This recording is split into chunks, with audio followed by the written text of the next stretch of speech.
Support comes from the Episcopal Church of the Redeemer and the Hyde Park Church Collective, hosting Dan McClellan, biblical scholar and author, to discuss his book, The Bible Says So, What We Got Right and Wrong About Scripture's Most Controversial Issues and How to Read the Bible Faithfully in a Modern Context. Wednesday, September 17th at 6:30 p.m. Learn more at redeemer-cincy.org.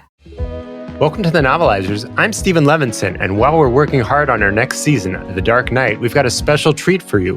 The whole damn Dirty Dancing season, novelized in one big audiobook-style episode, suitable for your next road trip, zoning out during your workday, or when your family is trying to talk to you.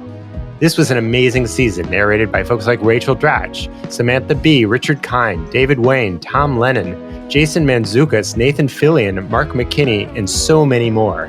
And if that's not enough novelizers, there's 2 more live events to throw on your calendar.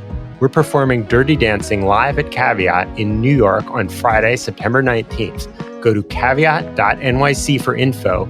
And on Saturday, October 4th, we'll be live at the Yellow Springs Film Festival right here in Southwest Ohio with highlights from our Matrix season, performed in person by Michael Ian Black from The State and Wet Hot American Summer and more, plus actor Richard Carrillo and comedian Layla Ingalls. Go to ysfilmfest.com for more info, and we'll put both those links in our show notes. And speaking of Layla Ingalls, she's here again right now. Hi, Layla. Hi, hello. Thanks for having me again. Thanks for being on. And you had never seen Dirty Dancing, but I made you watch just for this intro. Yeah, I mean, I've heard a million things about it. I know it's a classic, and like my parents love it. So I was like, okay, this is a good excuse to finally watch the movie. So what is are you Gen Z? What does Gen Z think of? Are you Gen Alpha? I don't know what. Man, I really hope I'm not Gen Z. I was born in 98. Okay. I'm not a millennial. I think I am Gen Z though. Yeah. So how does Gen Z perceive Dirty Dancing? Does it hold up? Well, I'm not going to lie. When I went on YouTube to watch Dirty Dancing, there was Dirty Dancing television special, and that one was free. So I was like, oh, it's free on YouTube. I'll watch it. And then the image, it was like way too clear in like high definition. And I was like, I thought Dirty Dancing was from the 80s. So then I looked at it and I was like, oh, this is some new remake. It's not even the original. So I went back and then watched the original, and it was way better than whatever remake I was watching. Okay, well, that's way better. So did you like it? Is it... oh my God, I loved it. It was like it was an exciting movie. It made me excited. Yeah, it was a pretty cool movie. Very sultry, very and taboo breaking, I think. Yeah, it was the scene where the girl's carrying the water. She's carrying the watermelon, and classic she walks watermelon scene. Yeah, and then they're all like grinding on each other. I was like, man, this is giving me flashbacks to like senior year prom. If everyone like knew what they were doing. You had a way cooler prom than I did. We didn't even have a watermelon. So. Oh really? Yeah, that's the best part of the movie. I guess so. So you're going to be joining us in Yellow Springs, narrating some Matrix. Yeah. Have you seen The Matrix? You might have more homework. No. I do have more homework. Yeah, more homework. Yeah, you might have to watch The Matrix and then probably listen to our podcast about it. I'll watch it. No, this is good because I haven't seen a lot of movies, so this is really broadening my horizons. You'll have 2 movies in your movie library. Cool. Well, thanks for being on the show. We will see you soon in Yellow Springs.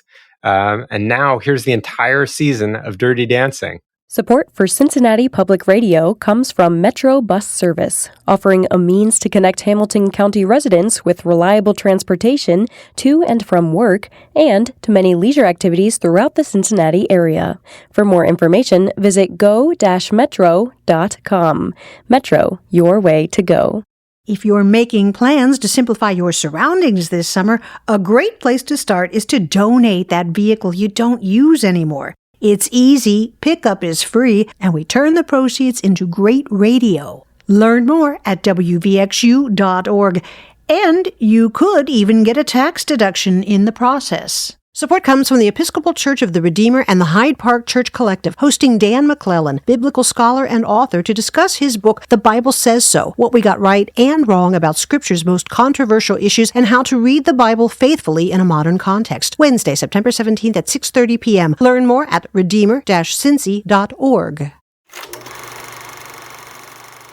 Chapter 1. Whatever you do, don't lift anything. Novelized by Rich Tellerico, narrated by Rachel Dratch. The summer of 1963, a canvas of promise. Affluent families migrate from the city to an exclusive mountain sanctuary called Kellerman's, seeking refuge from, well, nothing really. They're white, wealthy, and headed to a big, honkin' cheeseball resort deep in the Catskills. Along the sun-drenched interstate, the Hausman family Oldsmobile hums over the asphalt. Baby sits in back, her youthful anticipation palpable, her nose job imminent. Baby's older sister Lisa primps and gazes into a hand mirror. "Lisa, you check the mirror more than Dad, and you're not even driving," Baby quips. Unlike her sister, Baby is unburdened by societal expectations. Lisa fumes, "I must find a husband, Baby. I'm already 19. "Yeah, who'd want to marry a 20-year-old, Baby snipes sarcastically. Father's hands grip the steering wheel with the same determination he applies to his medical practice. Mrs. Hausman rides with an air of sophistication, her eyes beaming with the promise of leisure. Mom calls to Lisa, "You know, Lisa, some people are born with natural beauty, but you really worked for it. Kudos." Then in the rear view, Mrs. Hausman's gaze catches Baby's. "And you, young lady, even though you're starting college in the fall, we as parents may still make one last attempt to put you in a corner." Baby nods in deference, and then her gaze falls on her father. She admires as he dutifully uses his turn signal. "It was the summer I never imagined finding a guy as great as my dad. Such driving skills. This was before Dad moved to New York to become a detective, and long before he ever dreamed of becoming a singing candlestick." A bubbly radio DJ introduces a sugary pop song as a warm breeze tousles Baby's chestnut hair, carrying with it the sweet scent of summer and the putrid stench of diesel. Baby hunkers down with a book. How to read in the car without getting carsick. Baby silently gags, then puts the book down. Baby gazes out on the sparkling Hudson. That was the summer everybody called me Baby, and it didn't occur to me to mind. Come to think of it, I was always late to realize when I was being disrespected via a mildly insulting nickname. "Hey, wasn't it around here that the Donner Party got snowbound?" Mrs. Hausman asks, marveling at the panoramic overlook. "I think that was further west, in the Sierras," Dr. Hausman says flatly. "What was the Donner Party?" Lisa asks innocently. "Sounds fun." "It was not that kind of party," Baby chimes in. Dr. Hausman tightly grips the wheel. "These were settlers in covered wagon times. They got snowbound one winter in the mountains. They had to resort to cannibalism in order to survive." Lisa, Baby, and Mom pause in shock. Finally breaking silence, Dr. Hausman confesses, "I ate person in Korea." A single tear rolls down Hausman's cheek. Utterly alarmed, Mrs. Hausman replies, "You really need this vacation, sweetheart." The car roars past other families and cars that blast clouds of charcoal fumes into the trees, enshrouding a blue jay who coughs, gags, and falls by the roadside, a testament to the unrelenting force of the machines. The Hausman's metal beast dodges a pothole to a smack of meat. A deer, stricken by the merciless environment guzzler, staggers before collapsing in a heap. Dr. Hausman sips a flask and accidentally dings a Canadian goose. Feathers billow into the air as they pass a weathered billboard that reads, "Kellerman's Resort, our peaks are pointless." Smaller lettering says, "Newly desegregated." Baby tucks a Peace Corps pamphlet into her pocket, not sure if she's going to join the Peace Corps or if she just simply likes talking about joining because it makes those around her feel inadequate. Mrs. Hausman asks, "Are you looking forward to vacation, Baby?" "Not as much as I look forward to saving the world in the Peace Corps," Baby beams. Mom, Dad, and Lisa roll their eyes.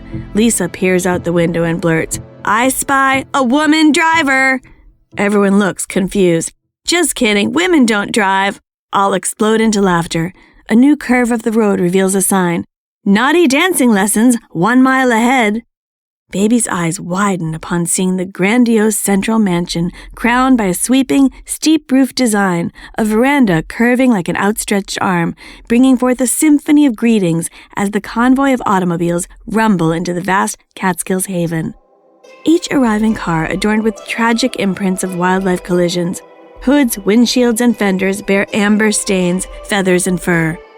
As Baby exits the car, we see a yellow diamond-shaped decal on the window that reads, "Baby on board." "Welcome, white people!" a rotund activities director bellows through a megaphone. Here you can ignore the problems of the outside world. The crowd cheers. Baby delights at the thought of how many new people she will be able to irritate with her leftist opinions. Dance lessons in the gazebo, the perfect place for any protagonist to enter the world of their story. Baby stares at the portly activities director. It was the summer before Newman moved to Manhattan to become a mailman. Bellhops hustle tirelessly, collecting an endless sea of luggage, clothing racks, and shoeboxes. Lisa bemoans, "Mom, I should have brought my green shoes to perfectly match my jealousy for when Baby finds true love." Not having your shoes is not a tragedy, Dr. Hausman explains. A tragedy is trapped coal miners, police dogs in Birmingham, or what happened in Korea. Baby interjects, "Dad, quit bringing up depressing facts when people are having fun. That's my job." Suddenly, the resort's gnome-like patriarch, Max Kellerman, emerges, commanding attention with every step. He's flanked by a young protege, eager to absorb secrets of the trade. "Doc! Doc!" Dr. Hausman breaks into a smile upon seeing his friend and former patient. "Max!" The two men share a hearty handshake and then a hug. This being the early 60s, each man leaves the embrace quietly coughing, "No homo, no homo." "So Max, how's the blood pressure?" Dr. Hausman inquires. "Still way up, curiously. I thought living in the highest elevation possible and eating prime rib every night would be good for it. Alas, I'm a ticking time bomb. Good news, I have a lackey." Kellerman viciously turns to his apprentice. "Billy, you dumb cocksucker, get the motherfucking bags!" The Hausmans laugh as the lackey scampers to the Hausman's trunk. Kellerman brags, "See, Doc? The heavy hand of oppression. Great stress reliever," Dr. Hausman approves. The lackey arrives to find Baby already at the trunk. She opens the lid. "Wow, you got a lot of junk in your trunk," the lackey observes. Whack! Baby slaps him across the face. "Feels good, doesn't it?" Kellerman calls to Baby from across the parking lot. Baby sheepishly unloads her own luggage, defying social boundaries. "Hey everyone, look! A woman unloading her own luggage!" All stop and stare. "Hey, it's dog breath!" a kid shouts, recognizing Baby. "That was 2 summers ago," Baby cries back. A woman faints at the sight of female independence. Baby will soon be unraveling the very fabric of convention, one salsa step at a time. Newman calls, "Dance lesson in the gazebo!" Kellerman turns to the Hausmans. Merengue class is taught by a former Rockette, Penny, extremely fertile. Penny, the enchanting young dance instructor, graces the scene in a backless sundress and high heels. Amidst the smells of Aquanet and Old Spice, a procession of Catskill women clad in bathing attire that show off love handles, and Catskill men in polyester shirts and tight shorts that expose dad bods, deep vein thromboses, and plunging plumber butts, Penny calls out, "They say the cha-cha can solve any problem." "Too bad no one is cha-cha'd for world hunger," Baby calls back. "What a buzzkill," someone else chimes in. Penny calls out, 2 and 1 and 2 and 3 and 4, 7, 8, 9, 9 and 3. "Hey, what are those numbers?" Baby asks. Penny asides, "I was just giving that creepy guy a fake phone number." A creepy guest struts off with the fake digits. Baby sees her folks in a firm embrace, as if they were holding on to the most profound desires of their hearts, which makes Baby what they call in the Caribbean, unhorny. Baby closes her eyes and lets the music take her, like the ebb and flow of the sea itself.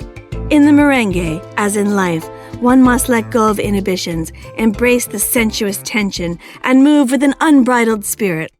Baby opens her eyes to discover everyone is staring at how poorly she moves. Baby clears her throat. "Well, as whites, we should not be dancing to this music. Cultural appropriation much?" Baby storms off, leaving all dismayed. The golden rays of the setting sun bathe Kellerman's in a warm, ethereal glow, casting long shadows before dipping behind the horizon, bringing a hush over the resort.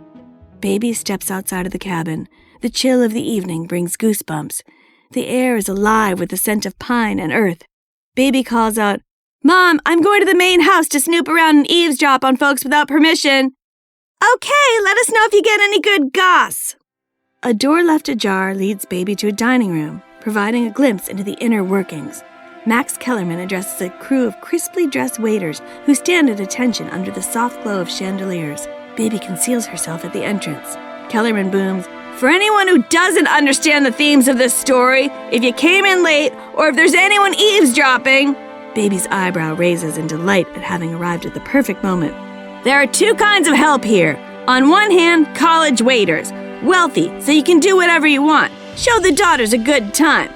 All the daughters, even the uggos. The waiters cheer. Is that clear, guys? Johnny Castle asks as he emerges from the shadows with an aura of rugged grace. The air seems to stir as Johnny moves. He carries with him a touch of rebellion and a dash of body odor. His movements are a tango of resilience and vulnerability. Each step resonates with the rhythm of survival. Johnny's gaze, unyielding as a flame, holds secrets of a turbulent past.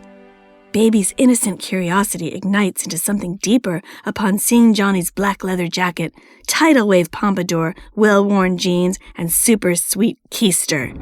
Kellerman grabs Johnny by the arm. Hold it, hot dog! Johnny pauses and turns around with a jazzy flourish as he lowers sunglasses to reveal another smaller pair. Johnny takes those shades off too, revealing a third smaller pair.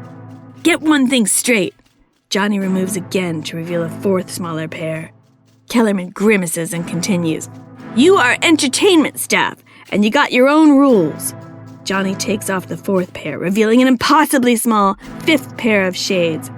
You're different from the college guys who have full permission to bone any chick they want. Get 'em pregnant! Waiters celebrate. Whereas Johnny, for you and your ilk, it's hands off. Why? Because you didn't go to college. A bunch of poros. Can't hump nobody, Kellerman concludes. Got it, Johnny? No college, no whoopee. A slick waiter, Robbie Gould, shoots at Johnny. Johnny squares up to Robbie and lowers his head, taking off the fifth and then sixth pair of sunglasses, revealing a micro seventh pair. Johnny had intentionally steered clear of the hallowed halls of academia, opting for a different path, one that unfolded beyond the confines of textbooks.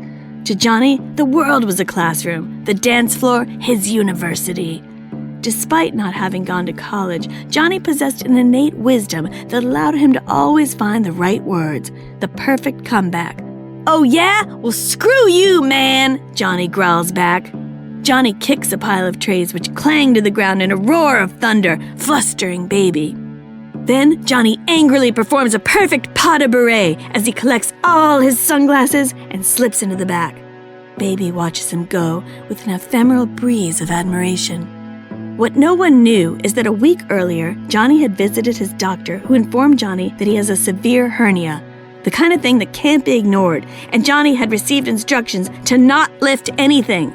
Johnny would ignore these doctor's orders for the next 20 years of his dance life. His strain would continue, and in the late 70s, Johnny will become the first ever diagnosed case of disco balls. Kellerman pulls out chairs and hands out menus to the Housemans, giving extra attention to his special dinner guests.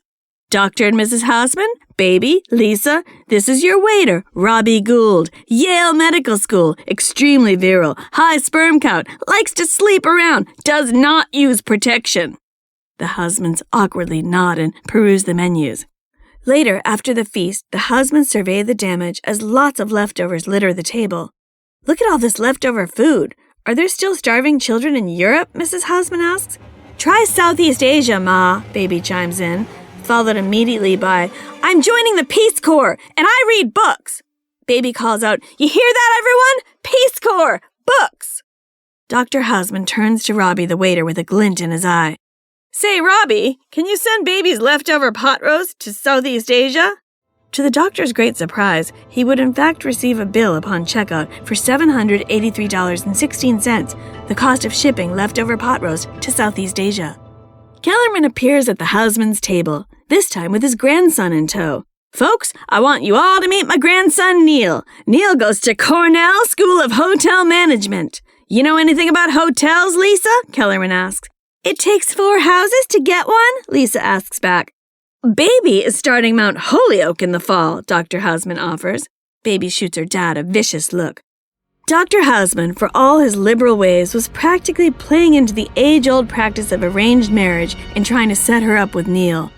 Yes, Baby would be starting Mount Holyoke in the fall, but before that, she will be mounting a holy oak of a man, Johnny Castle. Dirty Dancing, Chapter 2, novelized by Jordan Morris, narrated by Jesse Thorne. Baby felt a small but potent squish as Neil put his trembling, clammy hand on her waist. She could feel grease seeping through her party dress. Was it mayonnaise? It was probably mayonnaise. Neil and his waspy country club family were always cramming mayonnaise-based foods in their mouths between monologues about the stock market, yacht anchor prices, and which members of the housekeeping staff might have been going through their drawers. Neil awkwardly began to shuffle his boat-shoed feet as the band started to play. Baby couldn't place the song right away, but the country club band never deviated very far from a board member-approved set of music. Nothing that could be characterized as rock and roll, nothing that encouraged premarital physical relations, nothing written by anyone from anything other than a Teutonic background, nothing that implied it was okay to be poor.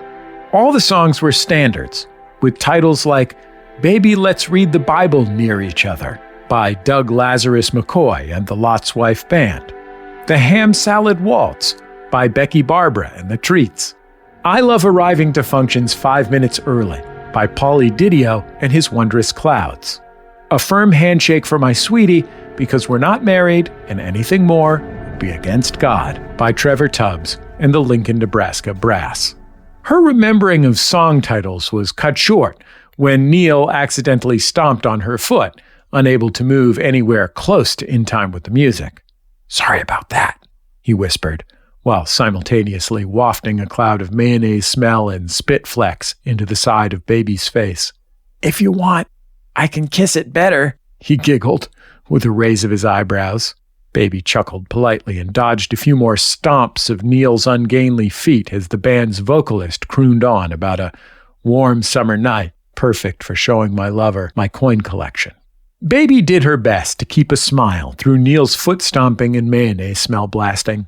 After all, this was the man that everyone agreed she should marry, and she should feel lucky that Neil chose her. He came from a proud old money family. Neil's great-grandfather was the inventor of the chomp stick, a wooden rod that Civil War soldiers bit down on while their limbs were being amputated. As a result, Neil's family, the Whitefellas, were set for life. Neil was educated at the Snoothaven School for Cranky Pale Boys and was next in line to run his father's paper collating business when the elder Whitefella passed away. She was imagining the life she and Neil would have together once they were married.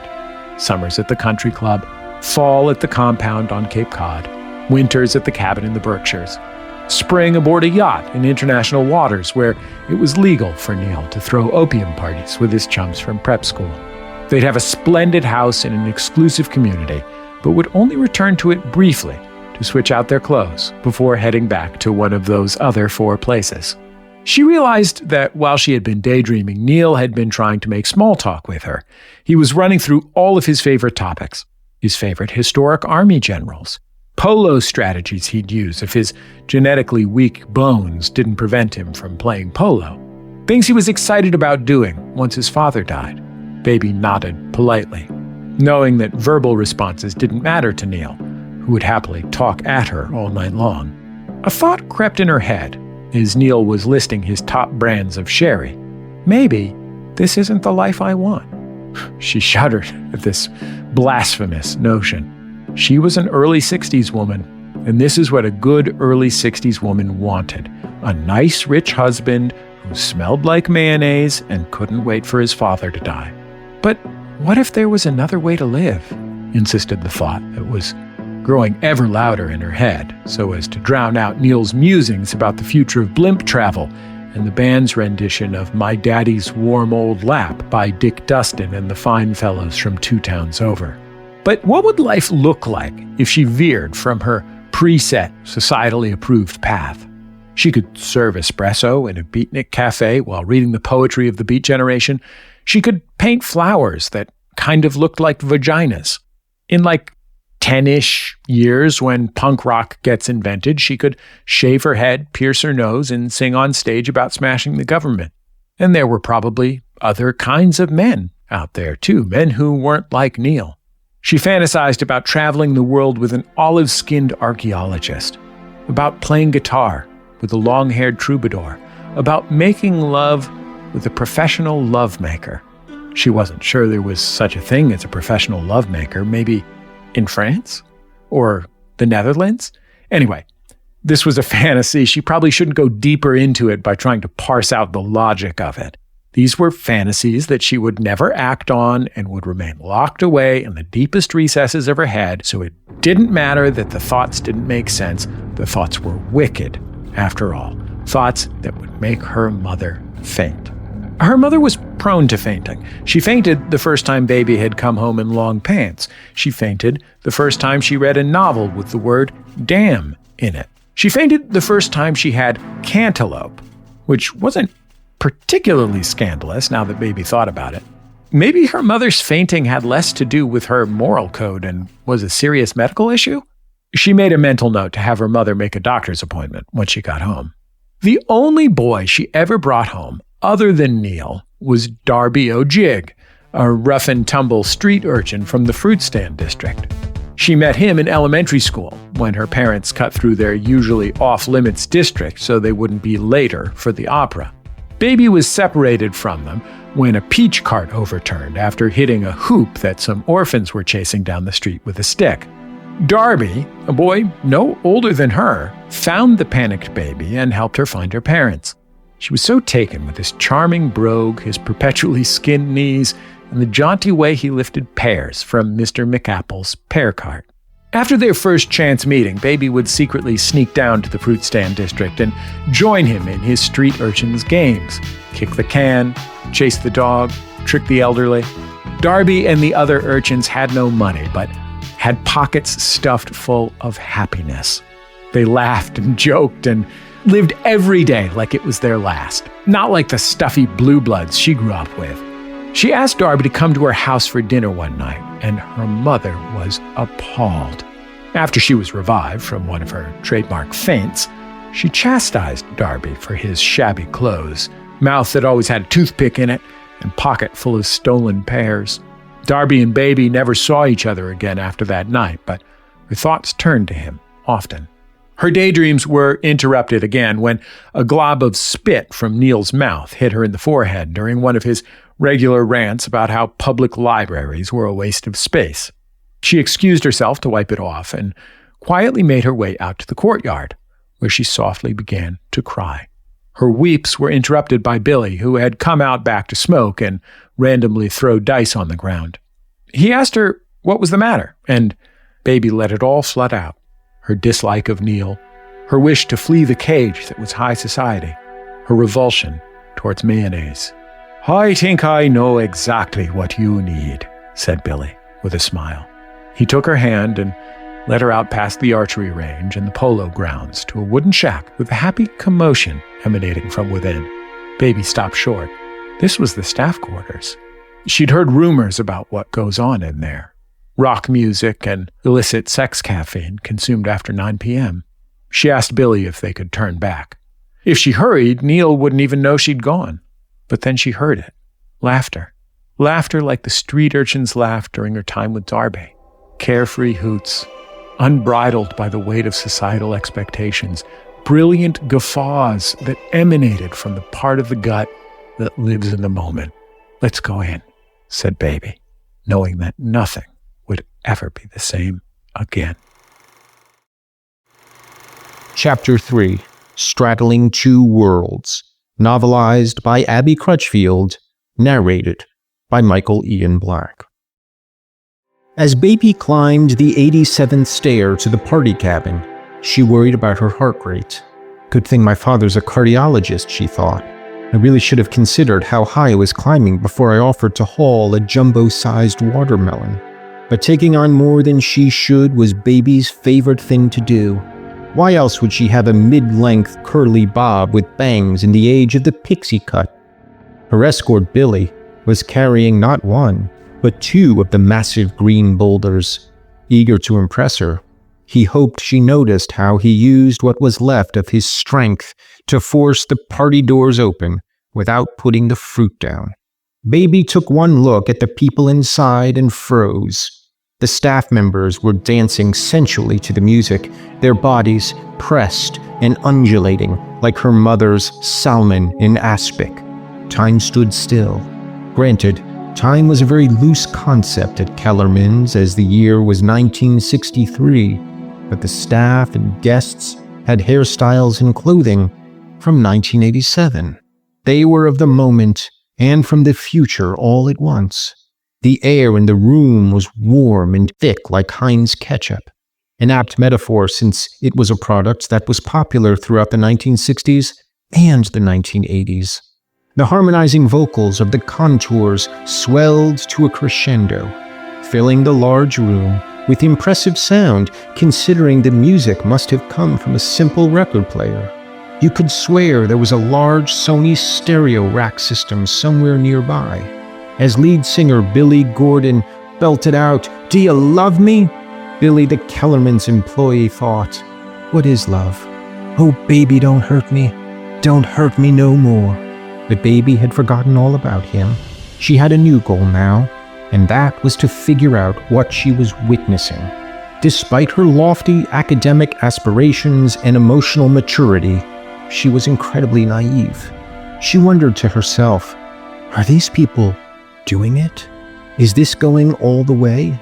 She always thought you had to be naked to have sex, and at home in a bedroom, and at least 40 years old.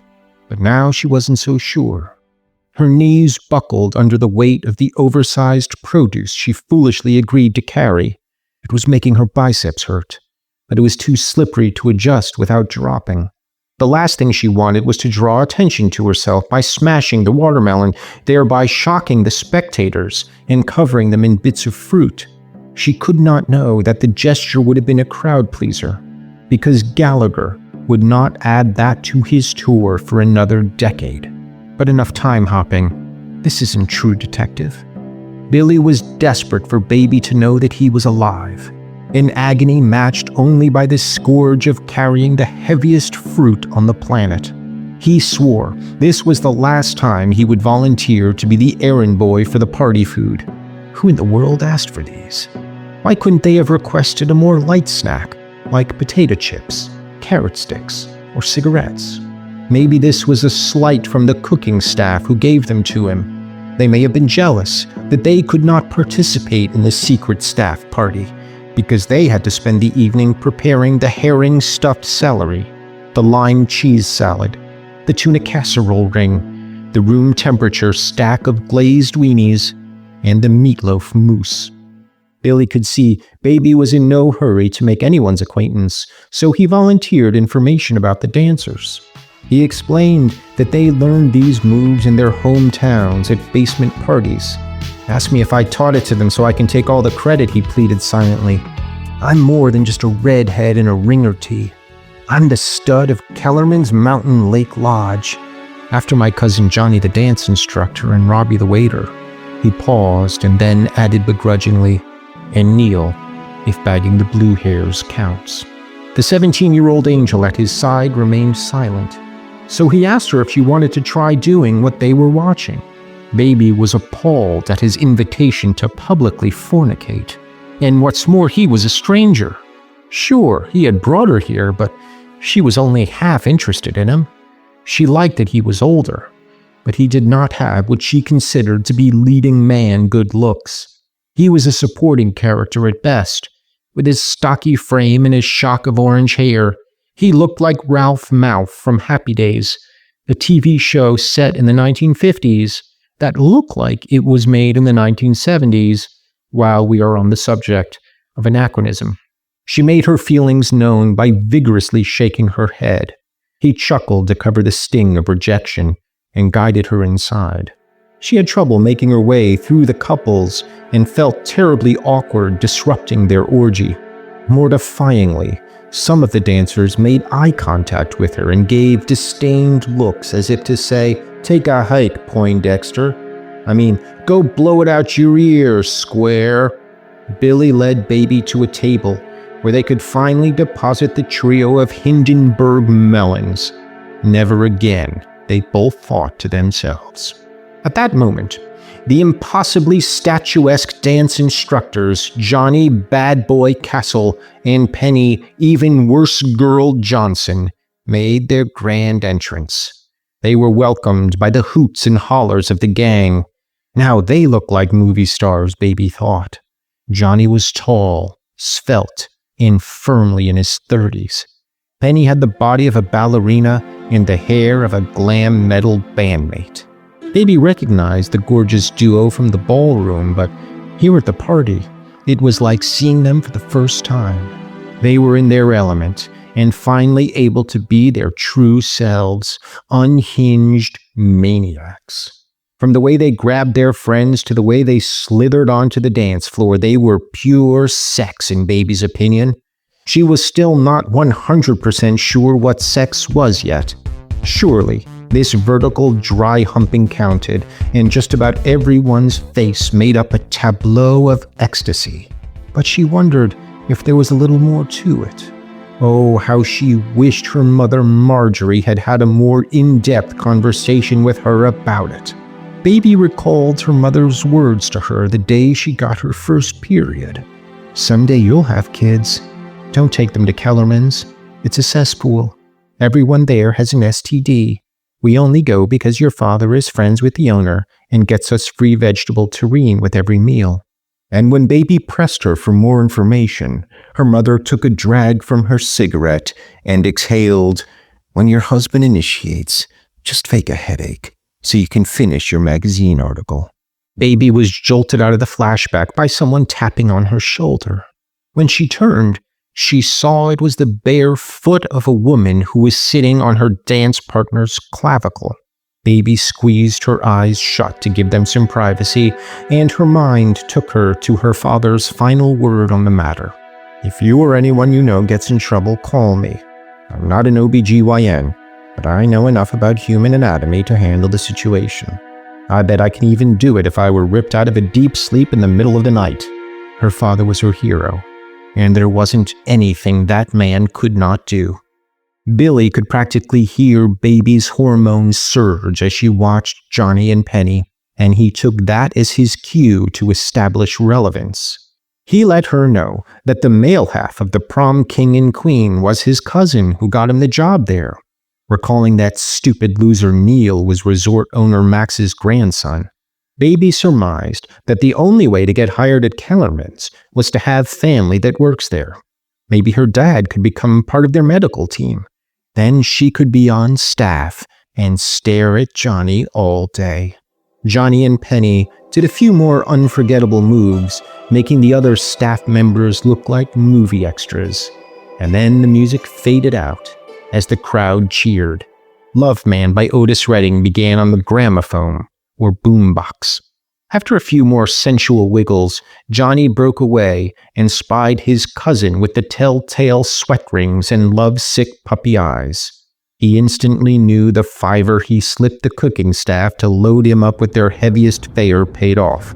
Pranking Billy was one of many ways he maintained dominance at the resort. Other methods included announcing who was allowed to put who into corners, and framing elderly couples for theft if they failed to tip him properly. Billy appeared to be accompanied by a high schooler, which was not a good look, and she had on pastels, which was unconscionable at a beatnik shindig, so Johnny interrogated him. He demanded to know why there was a guest at their staff party. Billy explained that he brought her as his date. In that instant, Johnny plotted to take the girl away from Billy just to teach him a lesson. Plus, he was bored. Clueless dipstick Neil was probably going to make him end the season with the mambo again, or worse, the pachanga. In a moment only Quentin Tarantino could truly appreciate, all eyes were on Johnny and Penny's feet. They parted the crowd and began to do the stroll like on Soul Train, but without the soul. It still looked cool, though, because they were in great shape and dressed perfectly, which is more than I can say for Baby. She ditched her cardigan made of Muppet fur, but her dress was plain, shapeless, and clearly recycled from Mary Steenburgen's wardrobe. While leading with his pelvis, Johnny locked eyes with Baby. She was gawking, and through his peripheral vision, he could see Billy clench his fists. He smiled while biting his lower lip, a move way ahead of its time since TikTok was not invented yet. and beckoned her to the dance floor with his left pointer finger. She accepted, leaving Billy behind. His anger gave way to indifference, and he shrugged. He knew Johnny always took his girl, no matter her age, status, or horrible outfit. If there was a dance craze called the uncooked spaghetti, Baby's rigid demeanor would have fit right in. But this room was for al dente noodles only, and Johnny could tell he had his work cut out for him. He hoped she could just glue herself to him and follow along with his movements, front spooning, as he referred to it in his classes. But she was more out of sync than Forrest Whitaker's eye contact. Clearly, she would need more audible instruction. He hated doing work without getting paid. It was why he dropped out of school. He began to compliment her, not because her form had improved, but because he wanted to build her confidence and maybe inspire her to leave a generous tip. He was used to placating the guests, and she was no exception. Making sure people felt at ease was a matter of survival for him. Despite the fantasizing Baby did at the first sign of attention he paid her, it would never be clear throughout their ensuing relationship that Johnny actually liked Baby. First of all, there was the age gap. His generation was the greasers, and her generation would be hippies. Didn't she know not to trust anyone over 30? It seemed to be all the teenagers ever whined about. Secondly, they had nothing in common, except for being stuck in the twilight zone that was this resort. It was a strange place. Not only did it feature integration before Jim Crow laws stopped being enforced, but the food was so unappetizing, you could literally sit on the floor of the industrial kitchen and not worry about rats. It was spotless. Just ask Penny. She liked to hide there whenever she got in a jam. The third reason people were never sure if they were a couple was they were always fighting. They both ran hot and cold. She went from boring wallflower one moment to bossy shrew the next, ordering him around, even though he had all the dance experience. He went from cranky grandpa to helpless toddler, sometimes admonishing her and sometimes adoring her by giving her way too much credit when she did something obvious, like call a doctor in a medical emergency. Baby had no way of knowing this, but her presence at the stack party was actually required. The fog that settled over the room was neither dope smoke nor steam from the sweat of the sexy dancers, but a supernatural mist that emanated from a decades-old curse. Kellerman's was like if The Shining and the Carol Burnett Show had a baby. It was spooky, but it did not take itself seriously. The resort was built on ancient burial grounds in the Catskills, and the staff was doomed to pay the price. Every comedian who got their start there went on to work and meet a gruesome fate at an amusement park that brought dinosaurs to life. The hired dancers, if caught being too suggestive with their moves, would become trapped in their choreography until a virgin came along and ruined the vibe. This was the 7th time in a row that Do You Love Me played, followed by Love Man. The youthful staff were powerless to stop their gyrating genitals. At first it was extremely pleasant, but now they were getting a cramp. Only a pure and innocent first-time dancer could break the spell by moving awkwardly to the rhythm. But where would they find such a rube at this time of night? All the guests were either enjoying a game of parcheesi or a late-night dish of macaroni and baked bean jello. Everyone pretended not to see Baby when she arrived, but they were all secretly relieved when her paper doll silhouette filled the door. Groovy, they thought. Billy brought a guest, and this time it isn't that skank Mrs. Pressman. They knew they could go back to their bunks and rest as soon as she did the herky-jerky movements of a person who had never known the electrifying touch of Barry Cogan. She had the moves like Jagger, and by that I mean those of a man in his 80s, stilted, halting, and with a stiffness indicating an enlarged prostate. Johnny was less concerned with the curse and more preoccupied with how much money she had on her. She was not carrying a pocketbook, and her ugly dress had no place for a wallet or coin purse.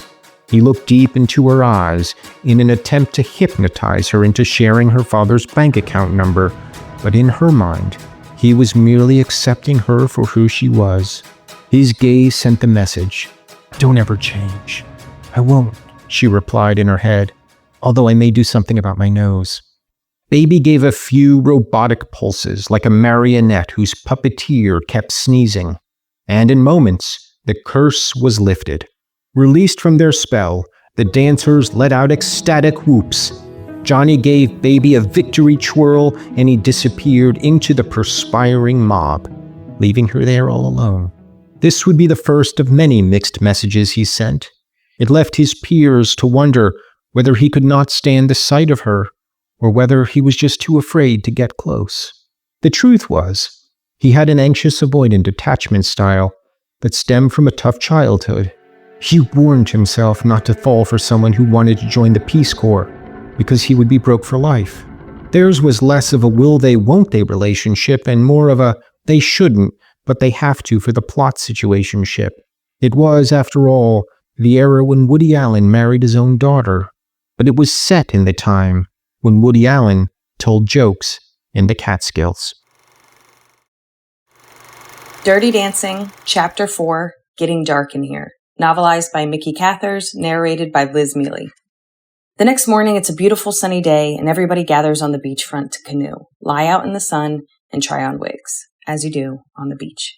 Babette and her sister Lisa adjust their hair pieces as they gaze into makeup mirrors, trying to find the right look. They don't see Robbie approaching from behind until he bellows, "Yo, Lise! You know, with just a few more tips from the old bags, I could buy a red-hot DeLorean." Robbie leans on the back of Lisa's lawn chair, trying his best to stand in a cool way. Hand on hip? No. Maybe let me try jutting out my hip and crossing my ankles. Oh, yes, he thinks. This is it. This delights Lisa, who's a huge fan of Back to the Future. She's already daydreaming about time traveling with Robbie to the future, decorating their undersea apartment in metallics and leopard print. Lisa leans over to her sister and whispers, "Would you mind covering for me tonight? I'm gonna sneak out for some midnight putt-putt." "Gee, Lisa, I'm not sure that's a good idea," says Babette. "What about the legend of the gruesome golf pro?" She shivers despite the warmth of this beautiful summer day.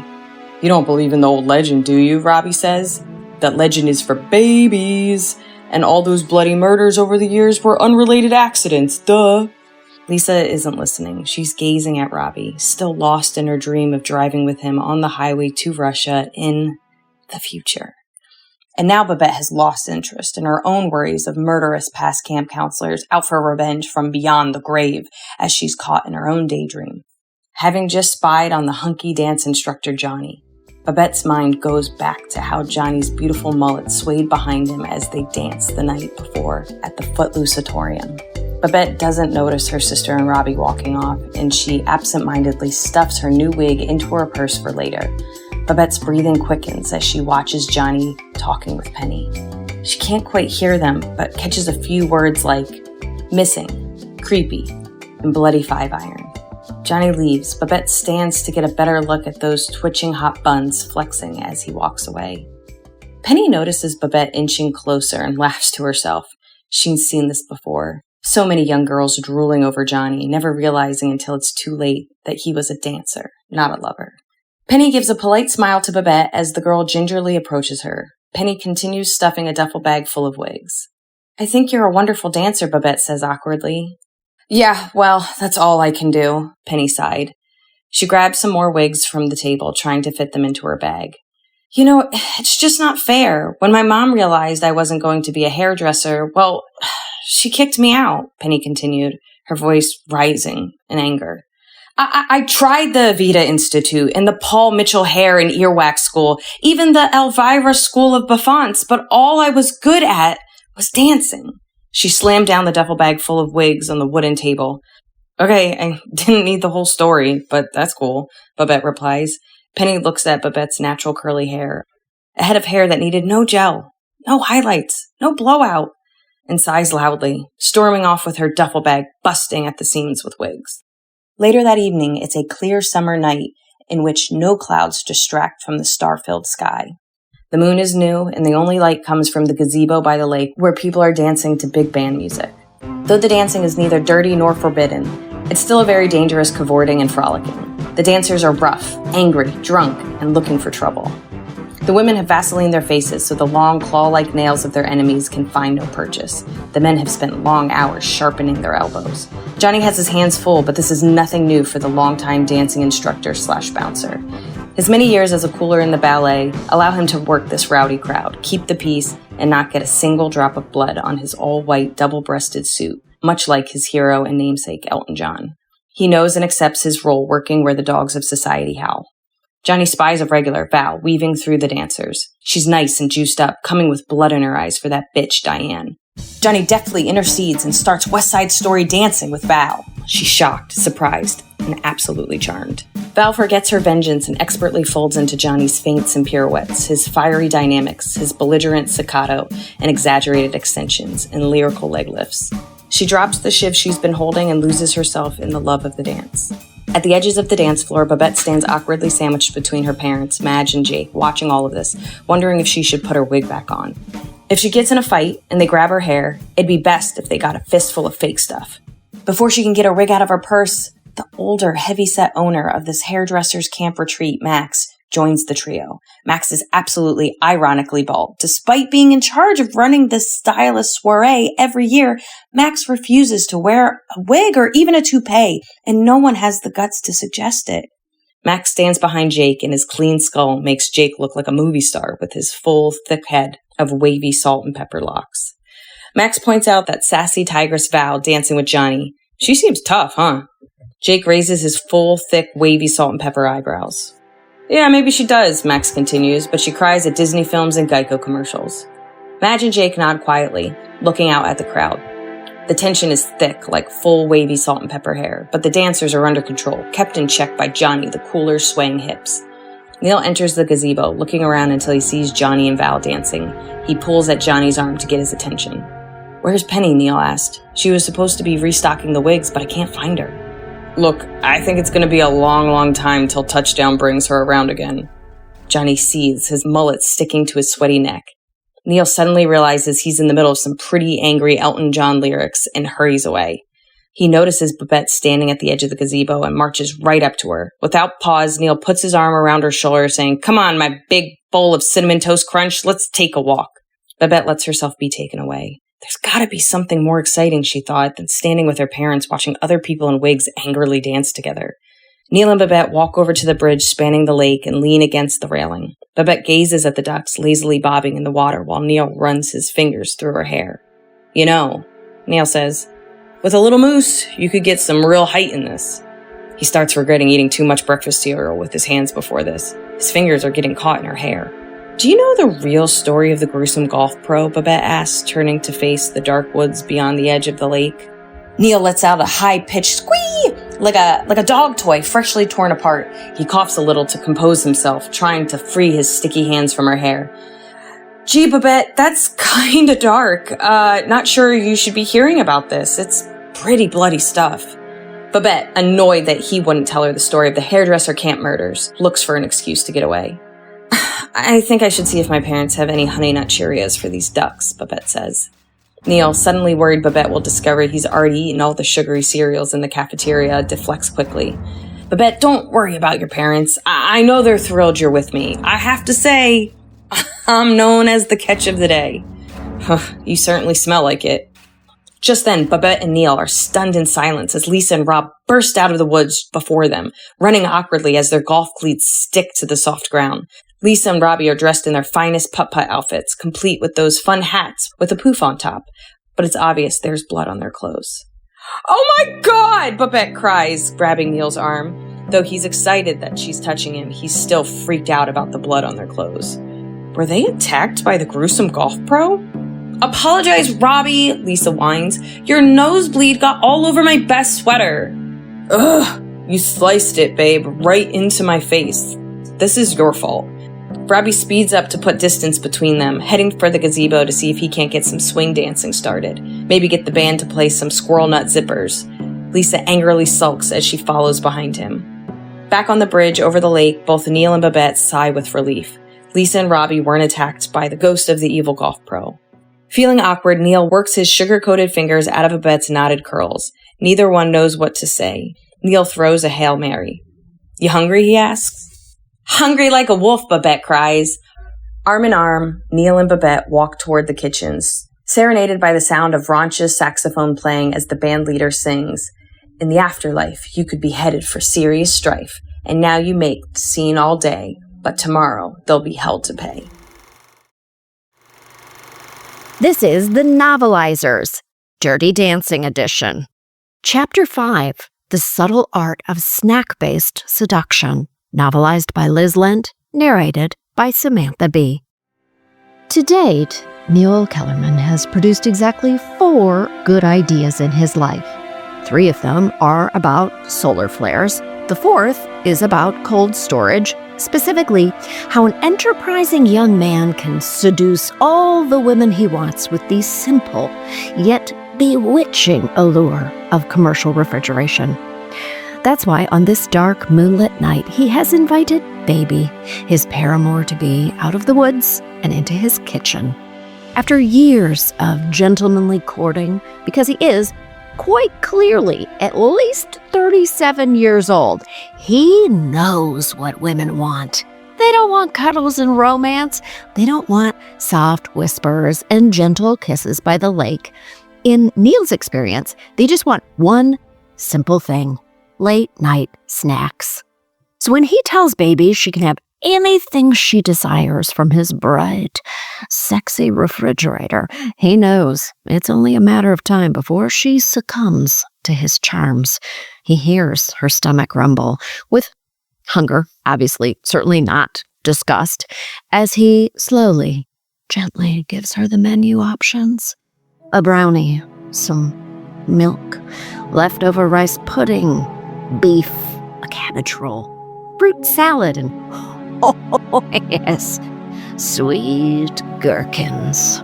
That's how he usually seals the deal. Those 2 little words, sweet gherkins. Good enough to garnish a sandwich, good enough to make a young girl swoon. He's just about to pretend to yawn, stretch, and put his arm around Baby, his other signature move, patent pending, when she surprises him by saying she has to go and check on her sister. This has never happened before, at least not since he added beef and a cabbage roll to the menu. He's aghast. He's confused. How? Why? Why? Dear Lord, had the gherkins failed him? This is a massive blow to his ego. It cuts so deeply, shattering his manhood in such totality that he may never seduce anyone with the contents of a refrigerator again. He's so broken, he can hardly even register surprise when the film's narrative perspective turns its embarrassed eyes away from him and instead focuses on Baby and Penny, who has been crying in the corner this whole time, mildly turned on by Neil's talk of refrigerated foods, but not turned on enough to shut down the waterworks. Neil heads out the door, dumbfounded. A story about girls? Girls? Of all people! Well, we're very sorry, Neil, but it's 1963, and Jackie Kennedy is the president's missus, and women have been voting for a whole 40 years now. So we're gonna follow Baby, despite her hugely misogynistic name, as she figures out what's wrong with Penny. But first, she needs to find a man, because Baby, the epitome of a mature, independent young woman, sees Penny sobbing uncontrollably in a dark kitchen corner, and instead of going up to her and asking her what's wrong herself, decides to run off in search of Billy and Johnny. She finds them, and Johnny is dancing again, and she tells them she needs help. They rush out of the crowd and into the darkness, led by Johnny's pelvis, which always points true north. As they're all trudging back to the kitchen together, Baby asks the guys, what's wrong with Penny? Jesus, Baby, you could have asked her yourself, but you needed to go find 2 fellas to mansplain that middle-aged woman's problems to you? We are all embarrassed for you at this point, Baby. And what world champion men she has recruited to help her too. Billy tells Baby that Penny is pregnant, and when she asks what he is going to do about it, Johnny gets super defensive. Defensive like a guy who has at least 5 or 6 kids he writes off as dependents on his taxes each year, all of whom were born with his weirdly flexible pelvis that makes it tragically impossible for them to learn how to ride bikes or walk in straight lines. Johnny only sees them twice a year because he's too busy impregnating other women. And he doesn't even have a commercial refrigerator that he's using to seduce them. He's just using his God-given tall hair and pelvic thrusts that pop off like fireworks when music starts playing. He finds it embarrassing. The ladies, though, they find it enticing.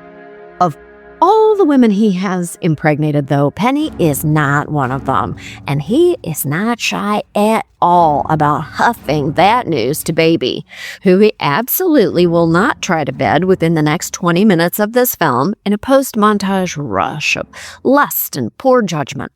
In the meantime, Johnny, Billy, and Baby head back into the kitchen to find Penny, who is still lying on the floor crying.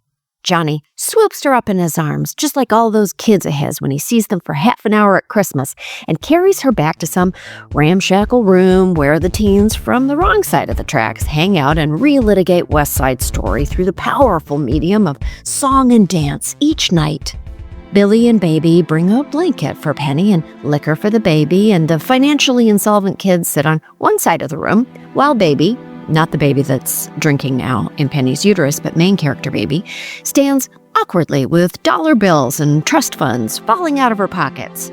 "It's so hopeless," Penny says, most likely talking about the pregnancy and not West Side Story. "Don't say that. There's got to be a way to work it out," says Baby. "Baby? Is that your name?" Penny sneers. She's kind of in a mood. Hormones, probably.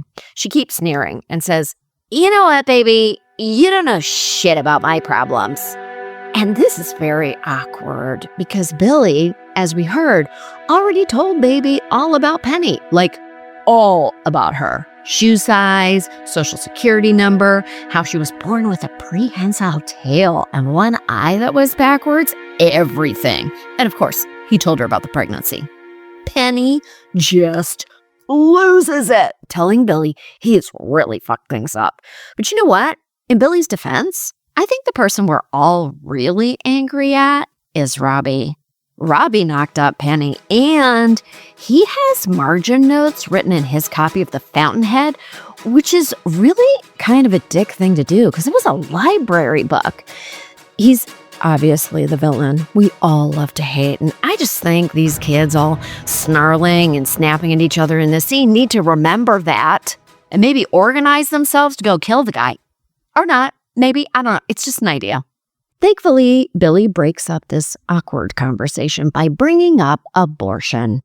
There's an air quotes doctor who can end the pregnancy and give Penny blood poisoning for just $250. But that's like $100,000 in today's money. Where are 3 poor dancers from the wrong side of the tracks and 1 nice young rich girl gonna get that kind of cash? And by Thursday of all days, Baby has an idea that will solve everything because Baby is a problem solver. She's training to be in the Peace Corps where she's going to learn how to pay for abortions all over the world the way John Kennedy would want her to. "I bet Robbie could pay for it," Baby says, "if you just tell him." "He knows," Penny says, sighing. She's glad, frankly, that Baby didn't try talking to her back in the kitchen. She just wants this irritating girl to leave. She launches a frankly brutal verbal barb at Baby, one the girl likely has never ever heard in her entire life of having that stupid name. "Go back to your playpen, Baby." Ouch. Sick burn, Penny. Sick, highly original burn. I bet Baby's gonna cry like a... Oh, never mind. Chapter 6, Make It Rain, Baby, novelized by Ursula Lawrence, narrated by David Wayne. It was Robbie's 3rd summer as a waiter at Kellerman's. He had worked his way up from bagel unpacker to bagel putter in basketer to bagel hander outer, and he displayed the cockiness of someone who had worked hard to get where they were. Outwardly, he was a man about town, a winner. Inwardly, he wasn't so sure. He stared at the bagels. How did he get here? He took another bagel from the basket and set it onto another table on yet another day. The Sisyphean nature of his struggle was not lost on him. Every day he put down the bagels just to watch them gobbled up and then have to start all over the next day. His mind drifted. What purpose did this serve, really? What did anything matter in a world totally devoid of meaning? Would he ever be truly happy? Could any man ever be? But before his brain could get to the violent, deafening silence of the universe, he thought, do they have to eat them? Why can't they just look at them? He glared at Mrs. Greenblatt as she gingerly sipped her hot water with lemon. Who cares if she survived Dachau, he thought. Why does she ask for a Bialy every day when she knows we only have Bialys on Wednesdays? Sometimes the world was too much. Of course, not everyone was overwhelmed by existential dread and despair that morning. For her part, Baby arrived at breakfast with an absolute singularity of purpose, to not get stuck with a goddamn cinnamon fucking raisin bagel. She also needed to ask Robbie to pay for Penny's abortion. Luckily for Baby, Robbie was on bagel duty that day. This would be easy. Hey, Robbie. Baby sidled up next to him and scanned the bagel basket. Still at least 2 pumpernickels and an egg left. She was optimistic. So, I know about Penny and I just think you should No way. Robbie, you can't just abandon her. And who are you to tell me about right and wrong? Baby's mind raced. What was he implying?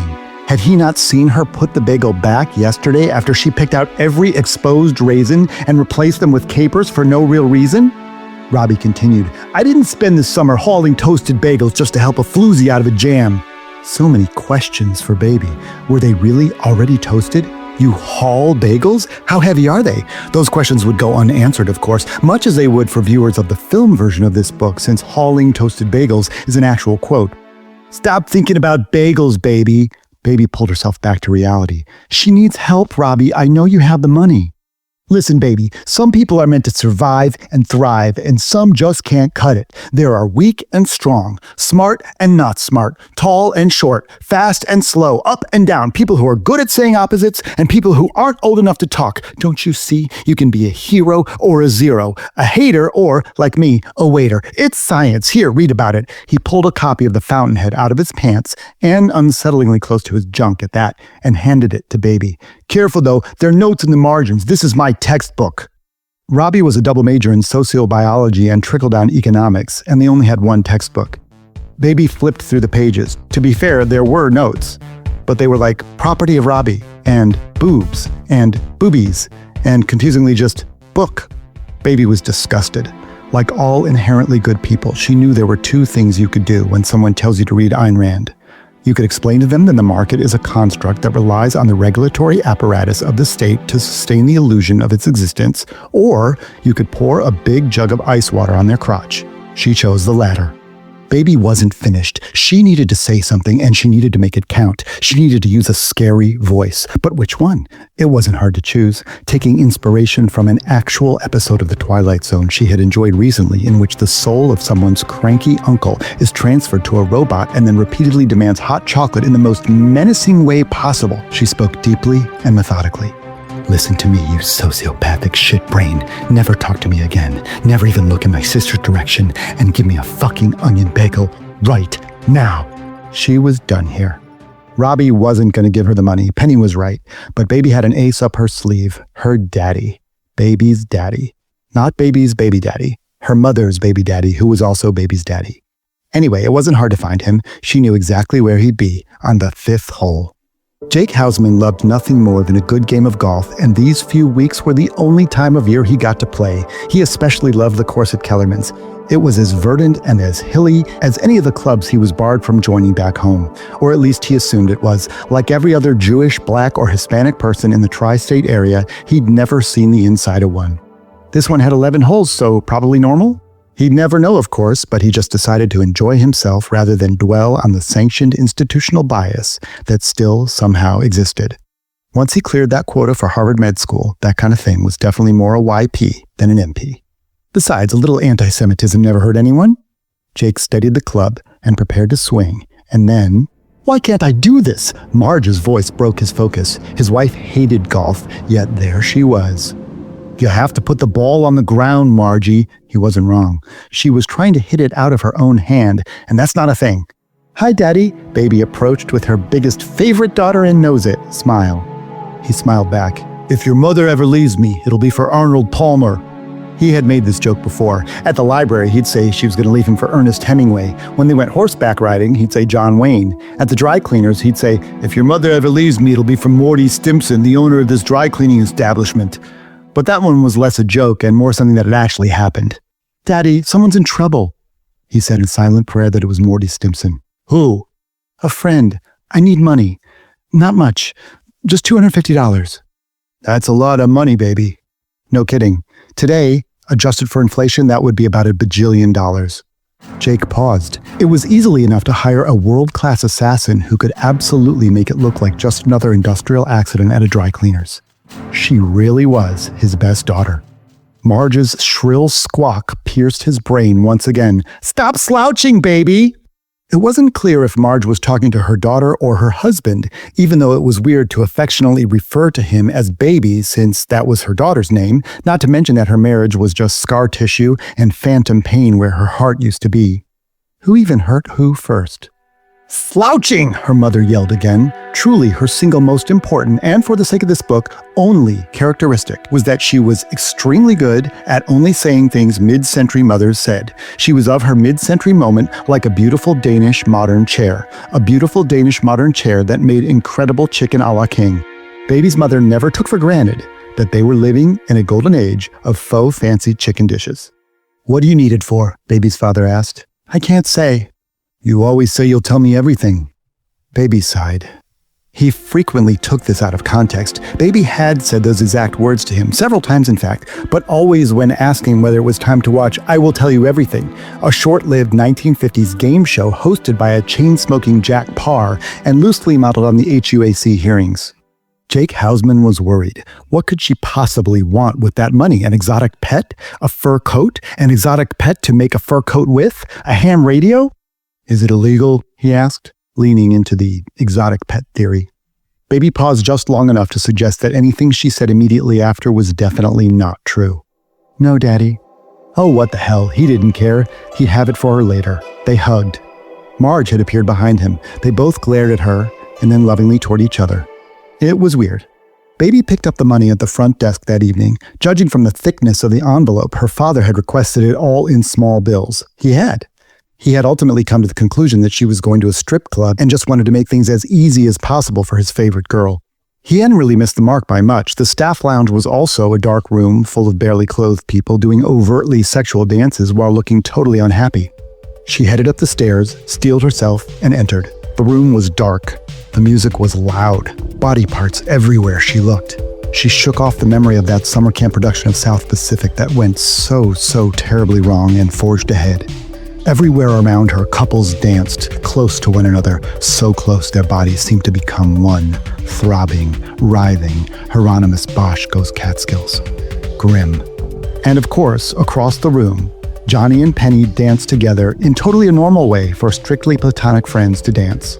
Baby approached them, tapped Penny on the shoulder, and motioned for her to follow. "Here's the money. Have fun. I mean, not fun, but like, enjoy New Paltz. I'm not sure." Johnny's class resentment seethed. He knew where she had gotten the money. The only thing his old man had ever given him was a pompadour. Not that he styled it or taught Johnny how to. He literally passed on a congenital pompadour that Johnny would be saddled with for the rest of his life. "Let me guess, Daddy." Baby ignored him.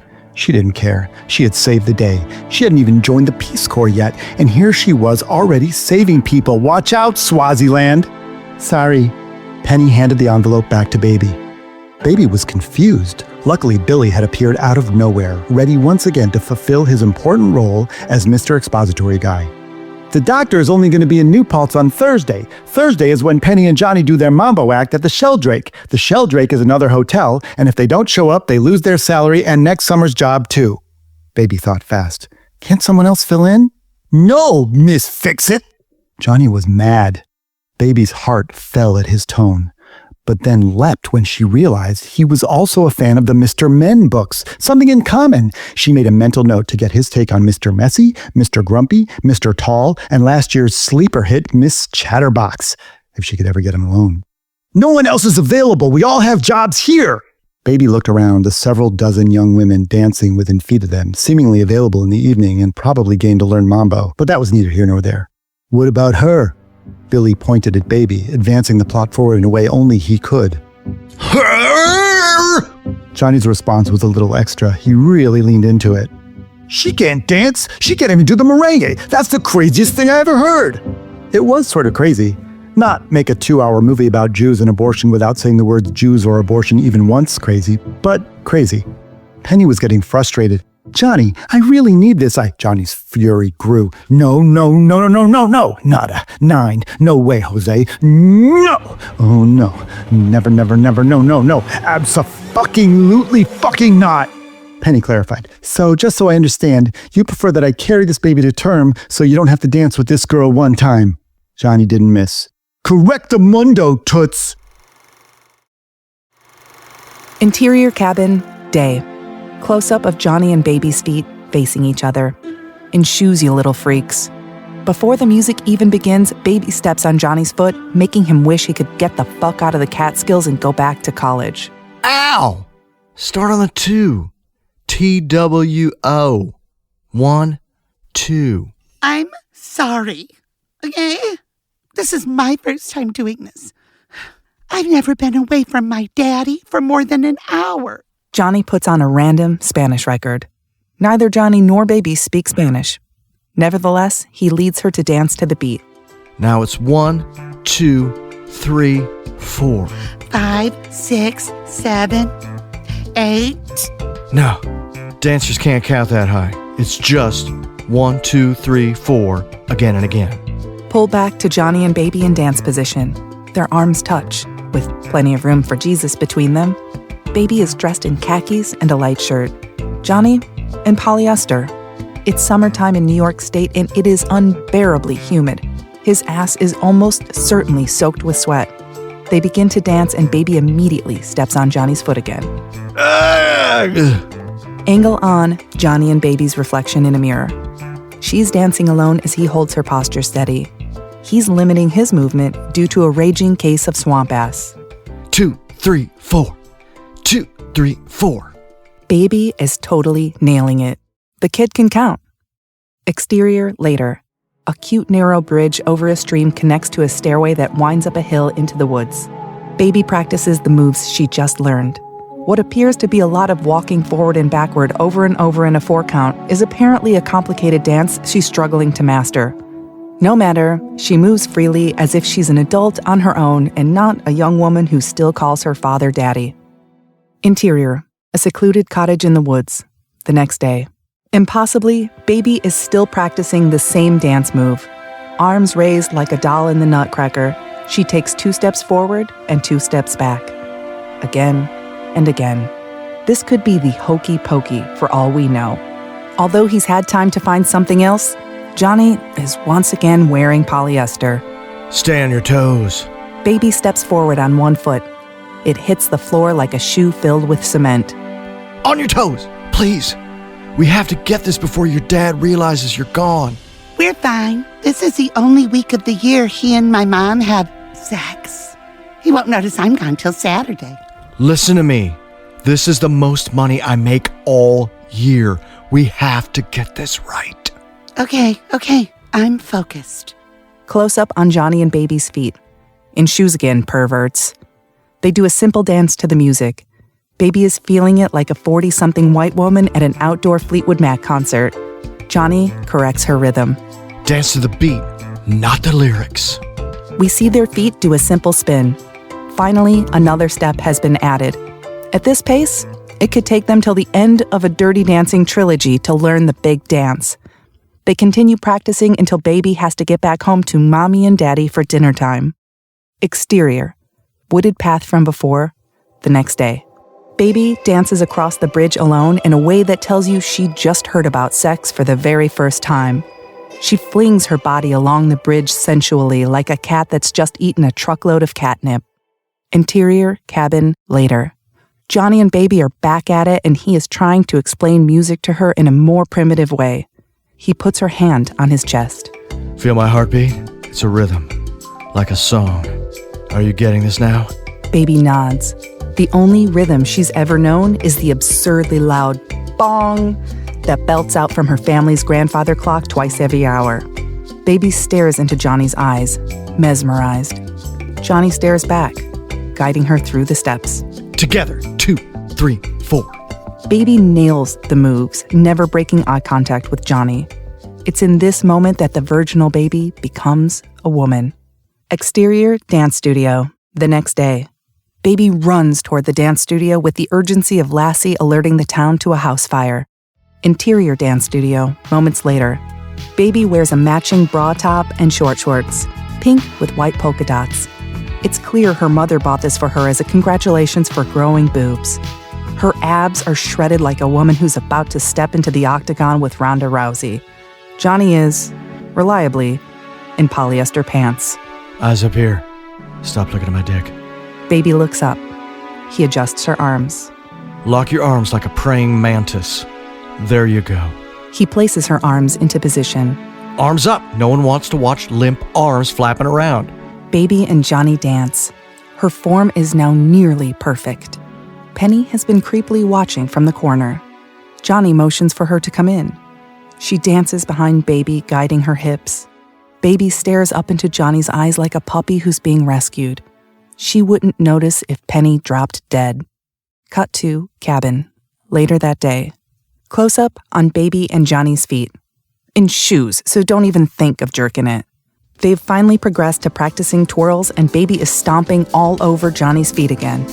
Angle on their upper bodies as they continue twirling. Baby, dizzy with lust, keeps bumping into Johnny. Close up on their feet. They're perfectly in step. Suddenly, Baby's well-worn keds are swapped with strappy silver heels. Her toes are exposed. You can touch your dicks now, weirdos. Cut to dance studio much later. Definitely past Baby's bedtime.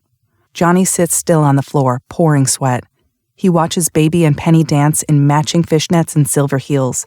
It's a level of eroticism you might see on the WB. Baby and Penny hold hands and flip their hair, mirroring one another as they dance. Johnny gazes up at them, happy that Penny is finally helping to solve her own crisis. Cut to wooded path the next day. Baby applies lipstick before she goes to meet Johnny. We're watching her speed through puberty and into womanhood. She's the kind of young woman that men in their 50s might call an old soul. Interior cabin, moments later. Baby is wearing only underwear and a crop top. Johnny's hands hold her by the sides of her abs. He is shirtless and wearing, you guessed it, polyester pants. We're approaching Cinemax territory. His gaze is fixed on her. He's falling in love the way any of us would with someone who's saving us from destitution. She returns intense, unblinking eye contact. This is the first man she's seen shirtless outside of that one time she walked in on her dad coming out of the shower. Johnny twirls her. She nails it. Close up on their feet. They're back in full coverage shoes, so calm down. Baby is very comfortable with the moves now, adding her own little spins on things. Tight on their upper bodies as they dance in a circle together, in perfect timing with a saxophone solo. The sexiest instrument of the 80s has found its purpose. Johnny stands behind Baby in a close embrace. He puts her hand behind his neck as he glides his fingers down her side. This is either a titillating dance move or a primal courting gesture. Either way, Baby bursts out laughing from nerves the first few times to Johnny's frustration. She finally calms down enough to get through it without cracking a smile. Just as we think they might kiss for the first time, he grabs her hand for a spin, separating their half-naked, ripped bodies. Interior cabin, later. Baby and Johnny are still rehearsing. She's in her show skirt and heels, and he takes her through most of the dance. Turn again. Again. Again. Oh, I'm gonna puke. One more turn and down, back up, and lift. Baby begins to leap into the air. Not yet. We'll practice that later in a remote lake in the middle of the woods. Sounds great. All right, back to one. And turn. Again, and down, and up. Baby is nailing it. In a moment of bravado, Johnny throws his shoulders back, twisting his spine. He lets out a loud, screeching grunt. Ah! Oh my God, are you okay?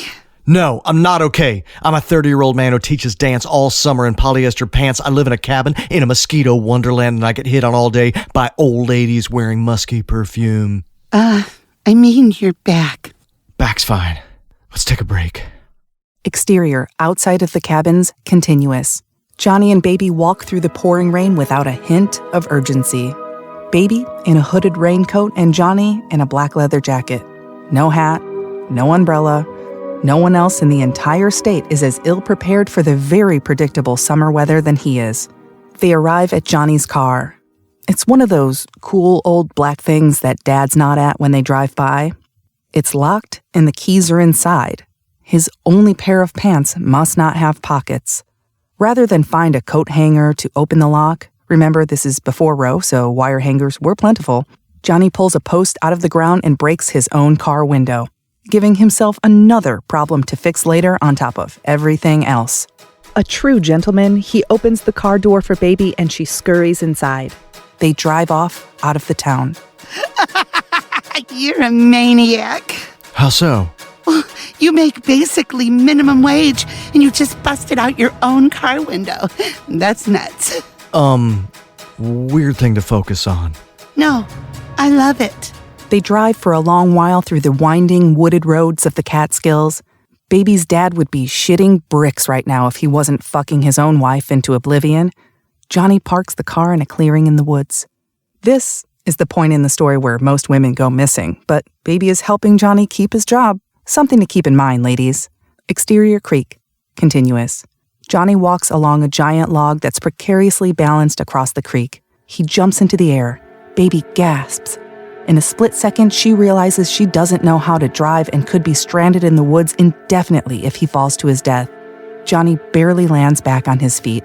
Shit. That was close. Pretty cool though, huh? Slack-jawed, Baby nods. She's impressed the way some teenage girls are when young boys jump up to touch the high part of a doorway.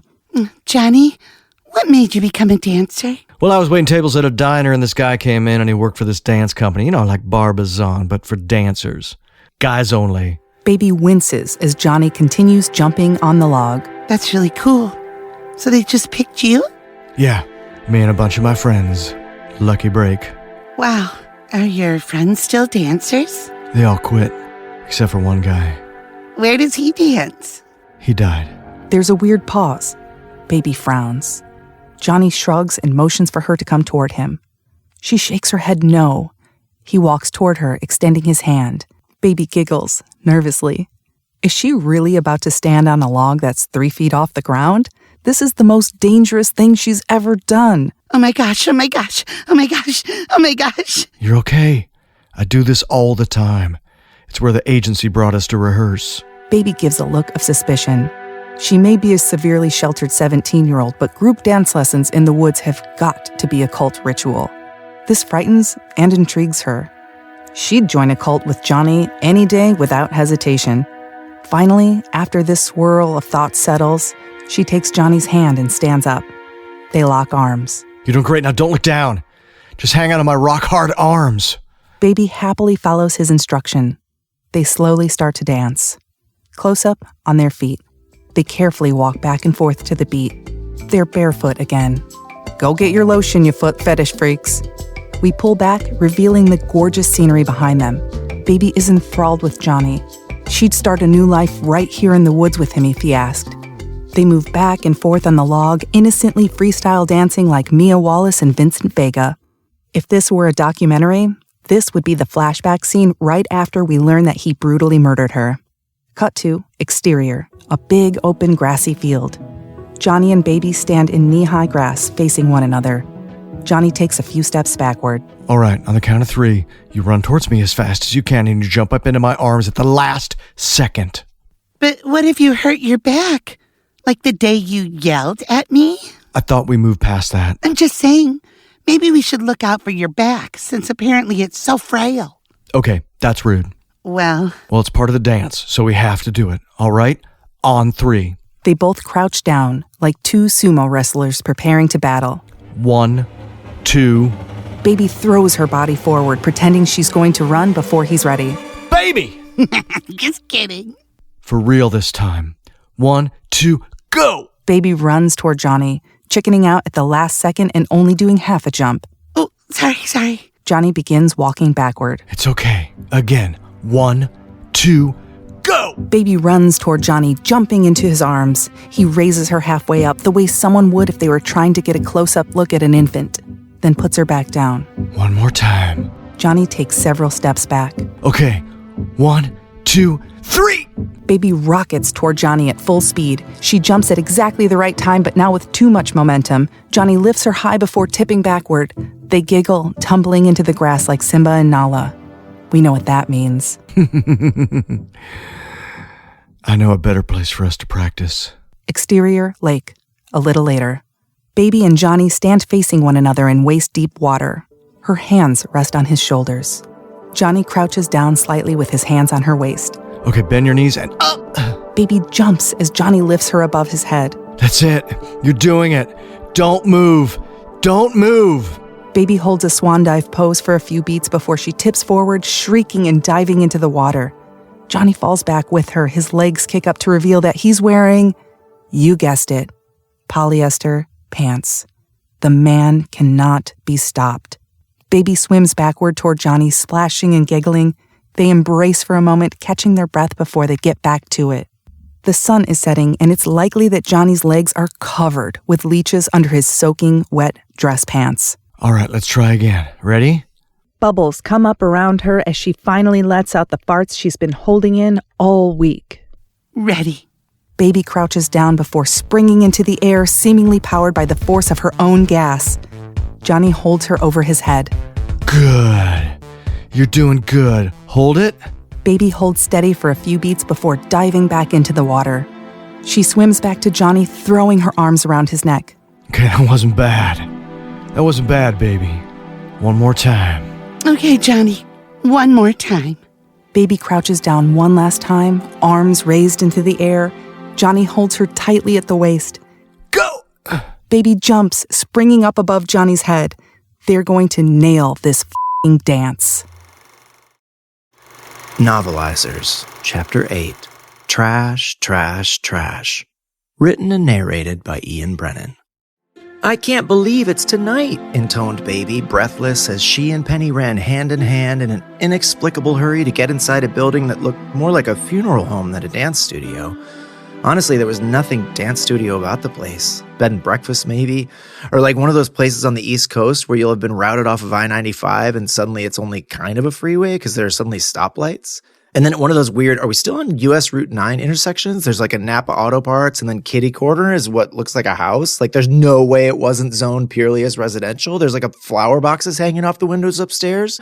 Like a full-on Cape Cod house built in the 1940s. But then there's a big sign out front and picnic tables. And the sign says, Rhode Island's best lobster rolls. And you realize like, oh, that's a restaurant. Like this was the place they were running towards, except a dance studio. Suddenly they stopped dead in their tracks. In the doorway, holding the metal screen door open, and again, not to belabor the point, but doesn't an aluminum screen door just scream private residence? Like, I just can't really picture a mesh screen door at the entrance of a dance studio. I just can't, and I don't think you can either. Lobster roll joint that started as a house? Fine. But seriously, if you were looking at dance schools for your son or daughter to attend, and I recommended one and said to you, yeah, go check it out, and like, if no one's there, just tuck a note in the screen door. You'd be like, screen door? Is it a dance studio or a f***ing meth lab? I'm just now coming to grips with the fact that my son wants to take dance and so is obviously gay. There's no way I'm dropping him off at what is obviously the private residence of a sex trafficking child molester. He's already in a friggin' leotard. The poor kid is practically grooming himself. Anyway, Penny and Baby stood stock still, staring at the figure holding the screen door to this quote-unquote dance studio, stunned at what they saw. There in the doorway, confused and doddering, mumbling trash, trash, trash at the knitting bag that lay inert at her feet, was quite truthfully the oldest woman that Baby or Penny have ever met or indeed laid eyes upon. Baby had to squint and let her eyes take in the visage anew, but still the only thought she could muster was, what the fuck is that? Incapable of even the tiniest movement, Penny's jaw slackened and she felt her sphincter loosen. So stunned was she at how old this woman seemed. Impossibly old was what it was, as if there was no way this mumbling, demented skeleton draped in crepe paper flesh had not sent several children to fight and die in the American Civil War. Indeed, that perhaps this hideous wraith had some hand in our nation's founding. Breathtakingly old. I'll just say it. Hideously old. Truly a kind of abomination, as if the cursed result of some centuries past run-in with a wall-eyed peddler woman in the hinterlands of the Ottoman Empire who had promised a comely young traveler everlasting beauty in exchange for some glass beads. And as she scurried away along the cobblestone, this bitch realized, wait a sec, did that woman maybe just whisper under her breath that I wouldn't die for 1,000 years? Trash, trash, trash, she kept mumbling, low. This lady-in-waiting to Catherine the Great, possibly, as Baby and Penny gingerly tiptoed around her, opening the screen door as far as they could and kind of quietly sashaying behind the old crone who stunk of mothballs and necrosis as she gazed down through oceans of time to the knitting bag at her feet. Trash, trash, trash. I'm just gonna hold my arms out like this, and my back straight like this, said Baby, practicing a dancer's ideal posture in the dressing room inside, but also narrating as she did it, which was irritating and actually the telltale sign of a narcissist. Someone who felt compelled to fill any silence with an idle phrase or even a little tune hummed under her breath, just in case, God forbid, somebody forgot she was there. It was aggressive, really, when she did this, and Baby did it all the time. She might as well have just stamped her foot and shouted, fist clenched at her sides like a child, "Why aren't you looking at me?" But Penny's mind was elsewhere. She turned to Baby, and as if beamed from a distant universe, she bleated out the thought, "I don't sleep around, you know." Baby opened her mouth to reply, but before she could manage a word, Penny continued, "Like, I'm not a whore, is what I'm saying. I don't know what people have told you. I don't know what you've heard, but it's all a fucking lie. I'm not some fucking guzzling lot lizard who'll do anything for $5, okay? I've never been by 2 chicks at once wearing and I don't, like, for instance, have a specialty that people kind of seek me out for, and it's definitely not that I kind of push the back up into a paying customer's abdominal cavity and then into my mouth like a big slurpy noodle, and then hold it there in my mouth while 2 fingers on my left hand keep pushing the balls up and my other hand just straight up jerk off. I have never done that, and I definitely don't do it all the time or as a primary source of income." But I hadn't, Baby attempted. "Shut the fuck up for a second, okay? Please, you fucking nose. Can I maybe get a word out, please? Could you maybe let me just finish a fucking thought? Christ almighty, I'd teach you how to slap an empty just to shut you up a second. Jesus," Penny sighed, loosing a lungful of air. Then, "I'm just trying to communicate to you that I'm not some sloppy whore, okay? I don't gobble dicks all day. I don't spend my day showering off my person. I don't manually pleasure homebound obese women to climax on a set schedule that takes me all around the region, okay? I don't. I just don't, is what I'm saying. That's not me, and if you've heard that it is, well then I don't know what to tell you. Maybe that the person telling you that is a liar, and maybe you need to be more careful picking friends if one of them is that big of a liar." With that, she gave a satisfied little huff and turned and strutted out of the room. Baby just watched her go. The next thing she knew, Baby was standing out on the stage. "The Sheldrake Hotel is proud to present Johnny Castle and partner in Mambo Magic." She could feel Johnny's body against her, his hands on her hips. They were nervous but ready. But hold on a sec. A thought interrupted her as the music began, the Latin swing of the bongos practically begging their hips to start sashaying. But the thought held Baby transfixed. She couldn't move past it. She turned to him squarely and said, "Wait, Castle? Your name is Johnny Castle?" The groove of the music kicked in, but she just stood there, nailing it down. "Your actual, God-given name is Johnny Castle?" Johnny's eyes darted to the audience and back, a nervous yes as his hands attempted to jostle her hips into motion. But it was like moving stone. "Hold up. Nope. Cut the music," she shouted, making a throat-slicing gesture to the booth. "Just hold on a second, please." The music cut out. Silence. "Sorry, just 1 sec." She turned back to him. His eyes were wide with shock. What the fuck was she doing?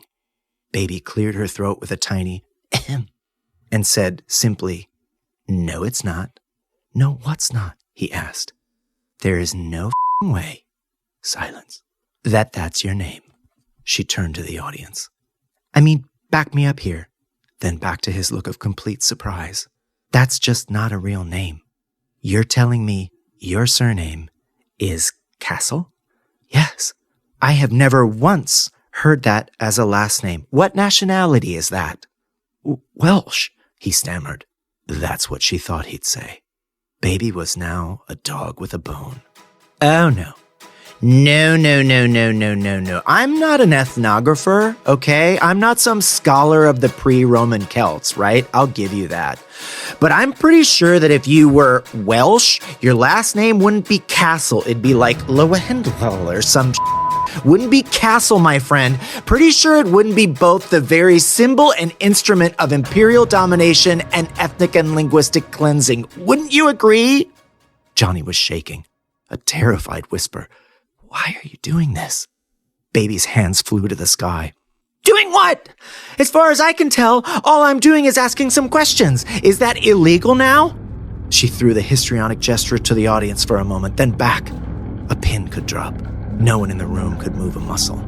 Baby's hands found her hips, and she canted forward at her waist, pissed now, and hissed, "Show me your driver's license." "My what? Do you need me to say it in Welsh?" "Your driver's license, please," doing enormous air quotes, "Johnny Castle." Her hands flew to her mouth with a faux gasp, then, "Or is it Hiram Berkowitz? Or Israel Shlomovitz?" Johnny sputtered feeble, "Wait, so you just think I might be Jewish?"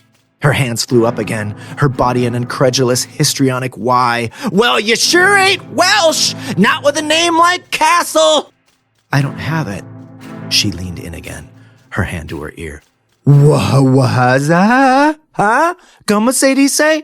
Parlez-vous Welsh? I said I don't have it," he said, louder now, something in him growing. "I don't have my license with me." "Oh, how convenient," then pointed. "How did you get here tonight? You walk?" "I drove." "Oh, you drove, did you? But no license." "Huh? What the kind of name is Baby?" His eyes went wide as the words left his mouth. At first he wished he could grab them and shove them back in, but seeing her face as that simple question landed, suddenly he felt his spine stiffen. Like, is that a nickname? No. It took her 2 tries for her to get the word out. Now it was his turn with his hand to the ear. "What's that now?" I said, "No, it's not a nickname. My name is Baby." "Your name is Baby?" "Yeah." "Like on your birth certificate?" "Yes." "It says Baby?" "Yes." "Do you have a middle name?" "Marie." "Marie." "Yes, Baby Marie Houseman," he interrupted, nailing it down. "Yes." Silence. Johnny cleared his throat, then said, "Your mother birthed you." And then said, and she wasn't just looking down and kind of saying the noun of the thing that she just saw tearing out of her right?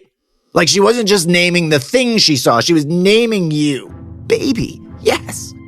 She didn't just say, "Oh, look, a baby." No, you're saying it was more like, "Oh, look, a baby. Let's name it Baby." Her. Let's name her Baby. Yes, that's what happened. Bull. More or less. Johnny would have none of it. You. That's bull. Nobody has ever, still going, turning to the audience for one ever, then back to her, ever named a baby. You might call a baby, like, "Oh, hello, baby," or even, the idea dawns on him, getting the nickname Baby because your real name is like Dorothy or Millicent and you hate it. So when you go to middle school, you're like, "Oh no, my name is Baby now. Everybody has to call me Baby. Millicent stayed at Fairview Elementary. Babies who came to Washington Middle School." "It is. My name is Baby," said Baby weakly, completely broken. But Johnny Castle would have none of it. You. No way. Off. You want to lie to yourself? Fine. Have your real name be Baby, but I'll be a monkey's uncle if you expect me to stand here and nod and say, okay, your actual real life name is Baby. Go yourself. And actually, I hope that is true. I hope your dumb mother who just names things as the things that they are the moment she sees them sits at the head of the table every Thanksgiving and goes around to all the children and says, children, let's go around the table one by one and say what we're thankful for. You go first, baby, then window, then room, then nurse. Stop, Baby whispered. Then bedpan, then forceps, then, oh, my own poop on the floor, then stop, she pleaded. No, you know what? You stop with the lying, Millicent. How dare you play us for fools? Me, he turned to the audience, them? These good people who came here for no other reason than to enjoy an evening of amateur dance? How dare you, Baby? As he stormed off, he continued, how dare you? Baby stood for a moment, forgetting where she was, somehow finding herself outside of time. Then she snapped to, suddenly aware of the heat of the embarrassment in her cheeks. She wanted to run off the stage, but something out of the corner of her eye stopped her. A figure in the audience, standing. She could barely make it out in the glare, but there she was, the old lady from the doorway. The hideous, ancient old crone just standing there laughing, howling at her, but making no sound at all. A chill ran up Baby's spine as she watched this old crone point a crooked finger at her, soundlessly laughing, a cackle 1,000 years in the making, silent. Had she just been cursed? Baby shook her head no as she ran off the stage, but she knew the answer. The answer was probably. A wise man once said there are 2 ways to guarantee you'll never sleep well for the rest of your life. Number 1, get an MD. Number 2, have daughters. Take it from me. I got both. Before all the mishigas, it had been a perfectly quiet evening, too. Girls were out, so Marge and I enjoyed, having the house to ourselves. Then we turned in early. Fell asleep to the cricket song. I could get used to this, I thought. Maybe I shouldn't wait 6 years before our next vacation. I'd only gotten about 12 of my 40 winks when someone starts shaking me awake. Daddy! I opened my eyes, and there's my youngest bending over me. Baby? She's got a full face of makeup and these big rhinestone earrings on. Did Marge buy those? Because they don't suit her. They look like my late mother's brooches. But the expression on her face is what gets me. It's pure kid. Like when she was 5 and begged me to check for a monster under her bed. That woke me right up. Baby, what is it? Is it Lisa? It's always Lisa. She shakes her head. It's my friend Penny. Now this throws me. Penny? The dancing girl? Daddy, she's hurt real bad. What, did she fall or something? No, but she's bleeding a lot. She's... Next to me, Marge starts to stir, so Baby zips it. She interlaces her fingers, stretches her arms out in front of her waist like she's carrying something. A watermelon? Baby, you know I'm not good at Then it hits me, like a ton of bricks, fertile, unprotected bricks. Oh. I leap out of bed and start pulling on my loafers. Get me my medical bag, now. Next thing I know, I'm chasing my kid through the woods in the dark, trying not to blow out my knees on those Lincoln log steps. And the loafers were a mistake. If I'd known we were going for a midnight run, I'd have skipped the links yesterday. Of course, the Kellerman's employee cabins are in the hills, way up in the hills, and no, they don't look like white elephants, not a damn bit. So while I'm huffing and puffing behind Baby, she's talking like a mile a minute, and tell you the truth, I'm having trouble following. It's something about her filling in for Penny at a dance performance, which, first of all, what?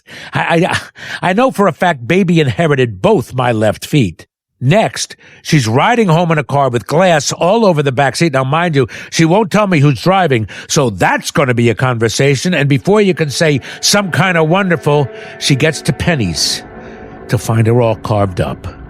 I start taking 2 steps at a time. When we get to the cabin, this redheaded kid, Billy, he lets us in. The room is full of scared-looking young people crowding the beds, so I have to push through them even to see the girl, Penny. You could tell she tried to clean herself up, which breaks my heart a little. Skirt's a mess. Sheets are slick with blood. She's sweating and shaking with fever.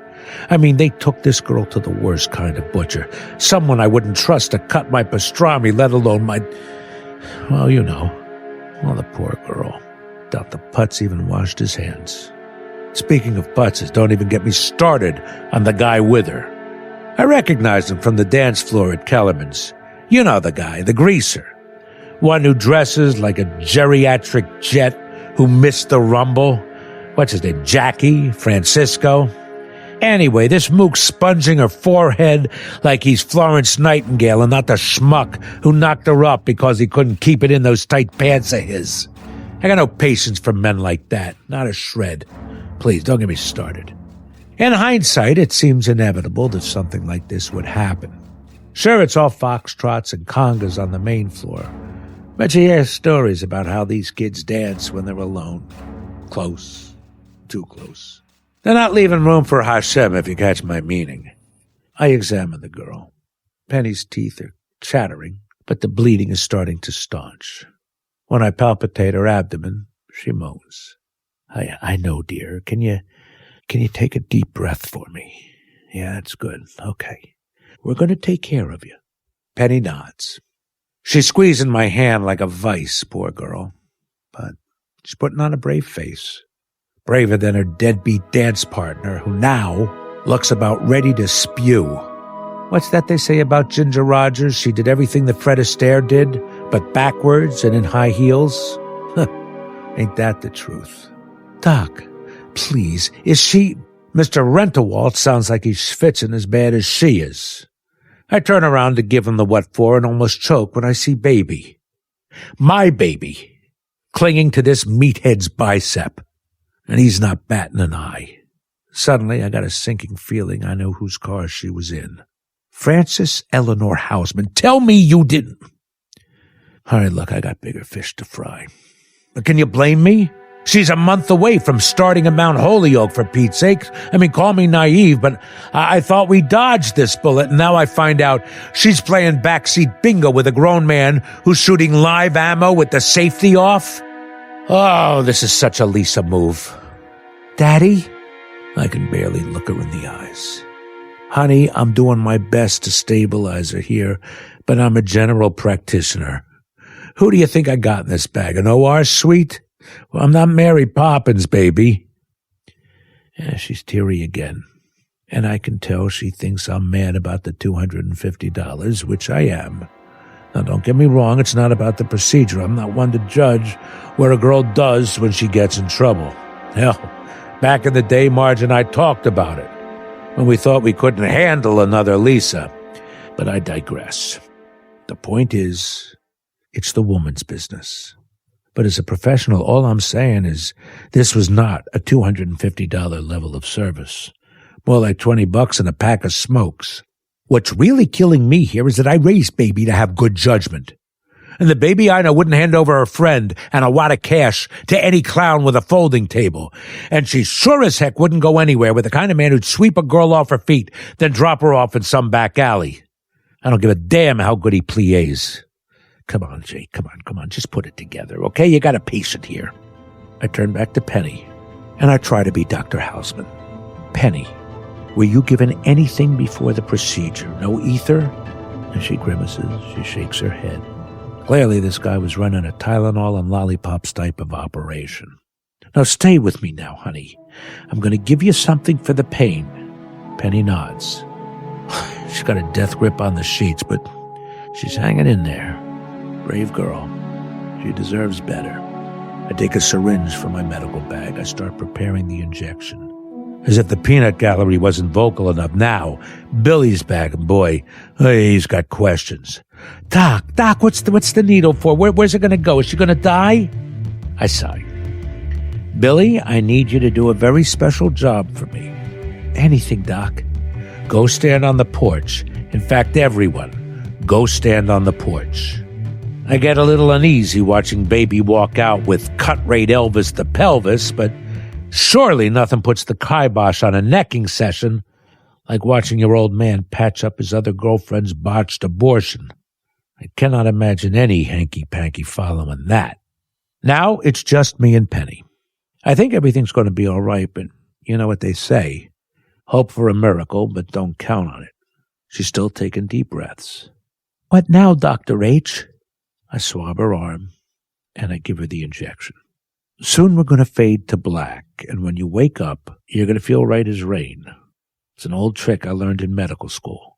She nods, but while I'm applying the bandage, she reaches out and puts a hand on my wrist. Dr. Hausman?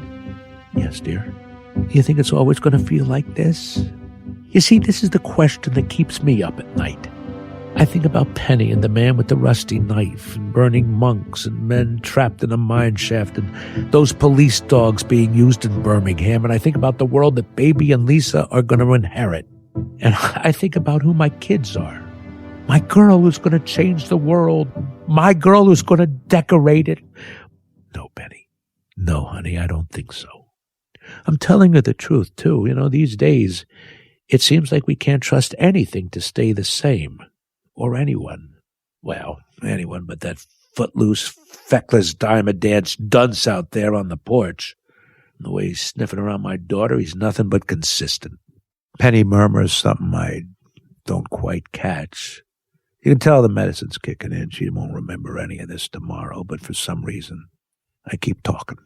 I'm no oracle, Penny, but what I do know is that you'll wake up tomorrow and feel better than you do right now. Past that, well, we'll just keep muddling through. Penny's got her eyes closed. Maybe it's just me, but her face looks a little softer now. And we fade to black. When the lights come back on, Penny's doing much better. Works like a charm. Never quite understood why, but I'm glad it does, and she's sleeping soundly as I pack my bag. Out on the porch, Billy pumps my hand like he's appointing me mayor of Fix-It Town. Well, no thank you. Of course, Jimmy Bungalow, or whatever his name is, takes his philandering mitts off my daughter, long enough to go in for a handshake, too. Well, not on your life, son. I step in between them. All I can hope for is, after tonight, he's scared enough to stick to his harem of perimenopausal housewives. But, well, by this point, the adrenaline's wearing off, and I want nothing more than to crawl back into bed. But even as I grab Baby's arm to go, I realize I need to say my piece. Folks, I hope we all learned a valuable lesson tonight. And all the kids look at me like they're deer in the headlights. Oh, God help me. You're young. You have your whole lives ahead of you. You'd be foolish to throw that away. I open my doctor's bag, hold it out, give it a shake. Now, everyone, take some prophylactics. The daddy is upset with me, or at least with who he thinks I am, which is his human daughter, Baby Frances, or Frances Baby, or something. He is angry that I, have been spending time with the wrong element, and also finding out that his $250 was used for an abortion, and not even a very good abortion. I am thrilled. Anger is my goal. Our plan to set humans against each other and destroy their own kind so that my race can leave our dying planet and relocate to Earth is working splendidly. The daddy says he doesn't know who or what I am anymore. I freeze in fear. Have I blown my cover? Does he suspect that I killed, then took the form of his daughter to infiltrate humankind and cause them to end their species? But I had been so careful to leave no trace of her remains. I had copied her vocal cord vibrations and cadence, and the way she walks, and the way her face looks pinched, yet frightened. I have failed. I must abort this mission and return to my homeworld in shame. But then, the daddy says I can't have anything to do with those people again. Whew! What a relief. He doesn't suspect that I'm not human after all. Yes, let him focus his disdain on the dance performers. It will keep him distracted from my doings, and perhaps his rage will spread over the entire petri dish of humans in this remote resort camp. If I can destroy Kellerman's mountain house, so too can I destroy Earth, one microcosm at a time. The daddy then says he won't tell the mother about this. Oh, the mother, his mate, the pleasant but dull female smelling of cosmetics and hair products. I think let him tell the mother. Let the fury take over her as well. But before I can tell him that I would very much like him to tell the mother, he storms off to go to bed and demands that I must take this stuff off my face. Wait! Does he know I'm an alien wearing human skin? Oh, he just means the makeup I wore for the Sheldrake performance with Johnny. Crisis averted. With the daddy gone, I triple-check to make sure my human overskin is intact and none of my own beautiful green pulsating flesh is showing through. I then walk to the Johnny building and to the Johnny room to pretend I'm apologizing for the daddy's behavior, but really, it's to cause more division. I will set Johnny against the daddy, fanning insidious flames of distrust.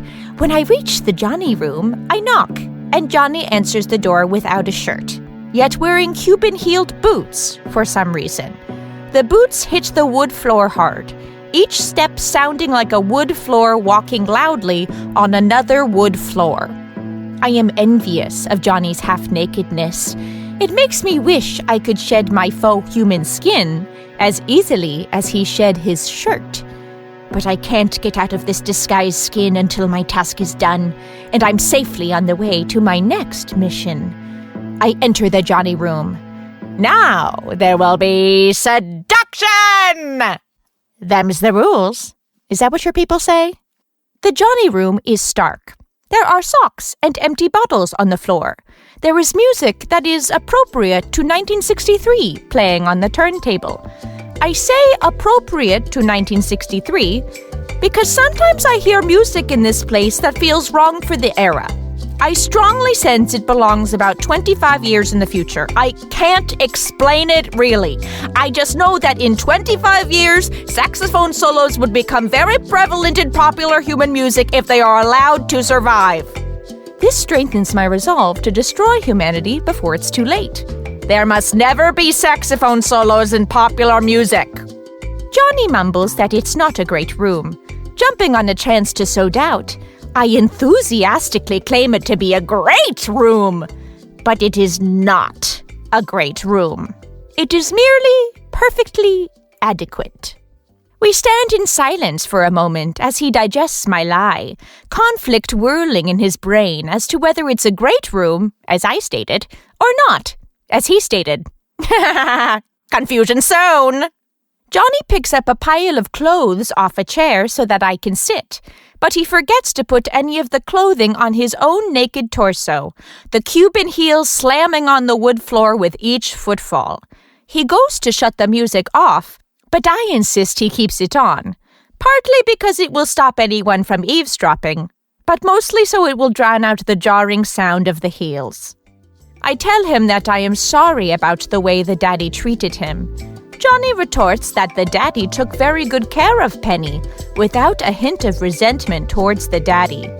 Johnny is not mad. My ploy hasn't worked. I try harder.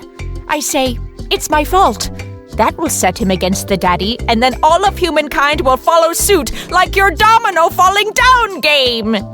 But Johnny maintains his appreciation of the daddy, gushing about the way he saved Penny, which he himself did not have the ability to do. That is true. Johnny does not have medical training. You cannot save a woman suffering from an infection due to a botched abortion by doing the foxtrot or the cabbage patch. And he is therefore very thankful for the daddy, who does have medical training. This is not going well. But then, a ray of hope. Johnny says, despairingly, that the reason people treat him like he's nothing is because he is nothing. That's more like it. This mindset pits him against all humankind. I counter and tell him that he's everything. This is nonsense, of course. Nothing and no one is everything. That's just a scientific fact. Again, we sit in silence as he digests my vague lie. everything. He suddenly gets upset and utters a string of alarming nonsensical words. Last month I was eating jujubes and now women are putting diamonds in my pockets. I don't understand. Is jujubes an anti-Semitic slur? Or maybe a food? That would make more sense. But I don't dare ask, or I will expose myself as an outsider. But if they are food, is he saying that diamonds taste better than jujubes? I make a mental note to find out. Perhaps being seen snacking on diamonds will help me blend in with humans better. Wait, so are engagement rings just females carrying around little snacks for later? A symbolic promise that when a woman marries a man, he will make sure the woman never goes hungry. That makes sense. That must be it. My confidence is wobbly after his strange combination of words. I scan him, but I don't see any sign of a stroke, so I am unsure how to respond. But I have noticed that since taking the form of a human Earth female, my words seem to have little meaning to human males. It doesn't really matter what I say. So I blurt out, "It doesn't have to be that way," feigning a fittingly youthful, misguided sense of idealism. That seems on brand. I am getting good at this. He claims that he hasn't met anyone like me, the way I help people. I have to stop myself from laughing. My race laughs in a guttural, low, wet roar that would out me as an alien. Yes, he certainly has not met anyone like me. But no, I'm not helping people. I tell him I'm not brave just for getting the daddy when someone needed help. As I say this, I realize that we have been spending far too much time talking about the daddy. Perhaps I should ask about the daddy, to even out the conversation? But before I can, he tells me that he sees me as fearless. I've observed that men do not like to mate with fearless women, so I must convince him that I am weak so I can fulfill my duty. I tell him I'm afraid of everything. What I saw, what I did, who I am, why I am, where I am. Then I lay it on thick. I proclaim, I'm scared of walking out of this room and never feeling the rest of my whole life the way I feel when I'm with you. A very awkward sentence, but he buys it. A new track of 1963 music plays, and I suggest we dance. But he says, "Here? Oops. Is the Johnny Room not an acceptable dance place? Do humans need a specialized location to dance? I have not considered this. This error may blow my cover. Do I need to kill Johnny? My survival instinct kicks in, and my eyes start warming up for the laser attack. But before I can dissolve him with eye lasers, he starts dancing. And I am both glad that I won't have to make excuses about his disappearance, yet at the same time disappointed that I don't get to dissolve him with eye lasers. Bittersweet, I think you call it? We are badly matched in the dance. He is much taller than my tiny, bony, temporary girl body. It is Great Dane to Chihuahua proportions. I can, of course, grow as tall as I wish on a moment's notice, which would make the dancing far better. But that might terrify Johnny. I decide to stay at my current height. We continue our very lopsided dance. This will all be over soon anyway. As we dance, we put our heads close together. Both of our feathered, moosed hairdos that I sense would be popular 25 years from now brush against and stick to each other. I must stop the universe from ever having these hairdos. I am doing a favor by destroying humans. He now takes off my shirt. I think it's because he is jealous that I had a shirt and he did not have a shirt. Now we are equal. I panic because I think he might accidentally lift my torso skin along with my shirt, revealing my alluring, shiny, green, undulating flesh beneath. Oh, how I long to let my slimy, bumpy skin out of this human pink membrane. But I cannot. Luckily, it stays intact, and so does my secret. For now. Then Johnny turns the lighting in the room to red, which is called mood lighting, a signal that the mating ritual must begin. I offer him my cloaca. Like most of the human men I have seduced before, he does not seem to notice that it is not a human woman's sex organ. I am grateful that most men seem unfamiliar with female anatomy. Perhaps that is why the doctor botched Penny's abortion. Men don't know how female bodies work. But the daddy knew, so he fixed Penny. Again, I am focusing too much on the daddy. This is not a suitable time for that. As we merge, my cloaca seals his seed in an interior side compartment for later, to add to our specimen seed zoo when I triumphantly return home to announce that we may soon relocate to Earth. My people will look upon the specimen and marvel.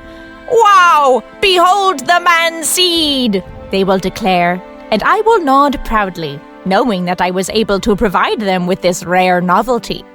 I realize the dancing we did earlier is not so far removed from the mating act we are currently doing. Human sexual congress is a type of dancing, but dirtily. That is a good way to describe it, a correlation that only I have thought of. I am fairly sure that this is an epiphany. Later, Johnny will fall asleep. And because my kind does not sleep, this will give me an opportunity to check Johnny's pockets for the diamonds that women have placed there. I would very much like to see if they are delicious.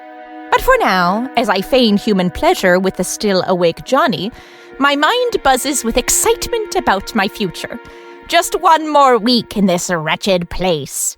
Once I have made all the Kellerman's Mountain House Earthlings destroy each other, I have been assigned to unlife this land's reigning president. This will cause mass chaos in the world, leading to conspiracy theories that will poison minds and divide people as never before.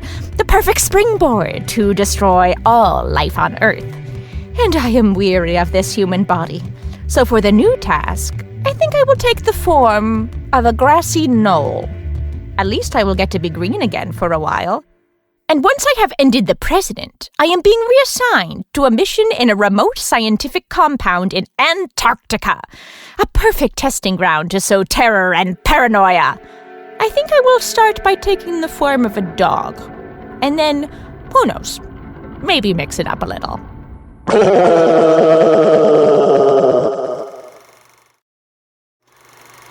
Chapter 11, The Flare-Up. Novelized by Shanali Bhowmik, narrated by Katina Correo. The morning seemed distant, unmoved by the hum of singing birds dazzling their mates and chirping crickets performing their ritual dance. If only I were as bold as the wildlife that surrounded me. Instead, there I was on the Kellerman patio terrace with Mom, Dad, and Lisa all sitting around the breakfast table picking at our food. We did our best to pretend we didn't know each other. I may have seemed focused on my grapefruit juice, but my mind was reliving every moment spent with Johnny last night, every stroke of my back, every kiss of my face, and every grab of my ass. Every part of my body was ignited with a new type of urgency, a fire, a fervency I'd never felt before. I was certain this wasn't due to a bout of diarrhea, because I felt free. I felt beautiful.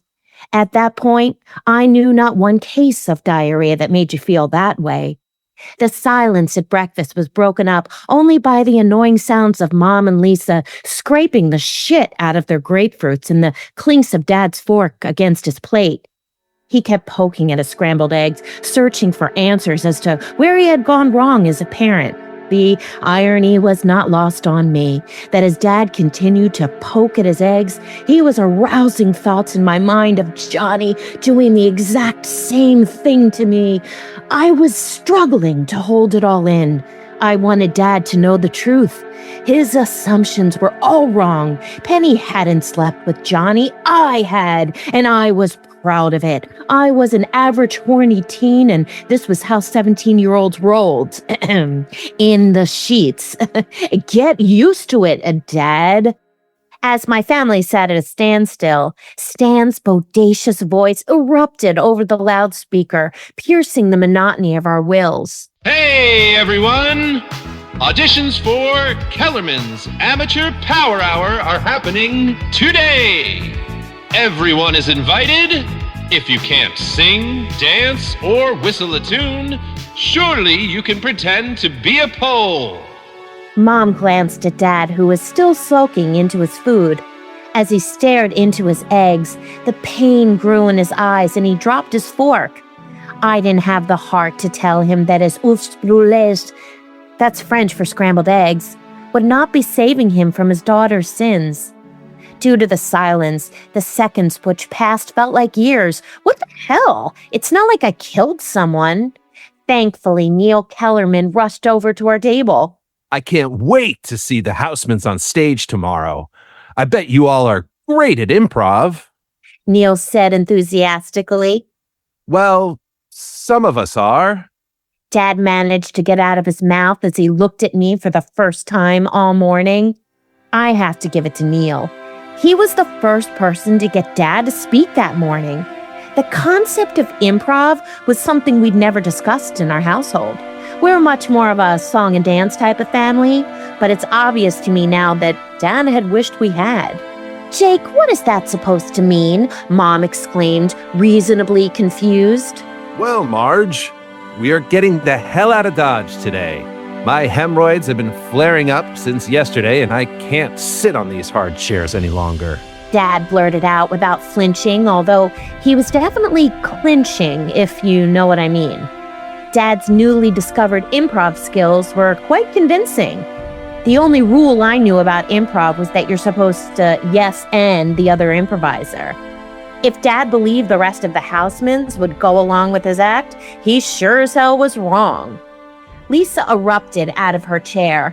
But Daddy, that's so disgusting. Also, we can't miss the show.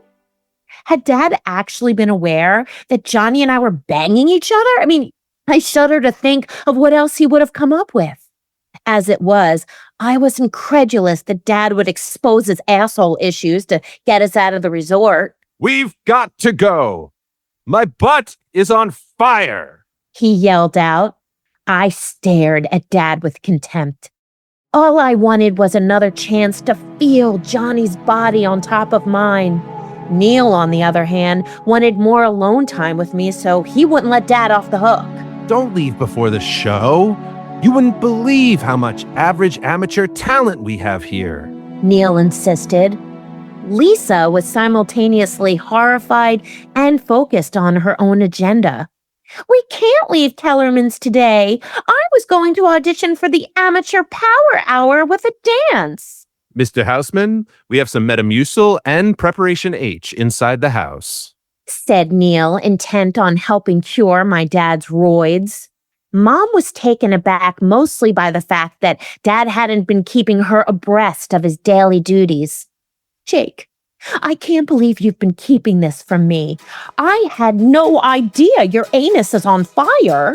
Marjorie, darling, Uranus is actually made up mostly of ice. Ow! These goddamn chairs! Dad suddenly started shifting in his chair. Sweetheart, I know precisely how to make you feel better. I'll massage those little cheeks of yours and we'll make sure you sit on soft pillows from now on while we were here. How does that sound? Mom reassured Dad. Neil, will you get Jake some soft pillows? She asked with no intention of waiting for an answer.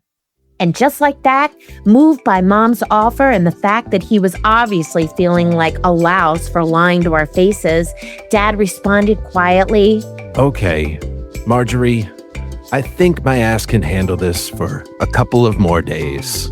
We'll stay.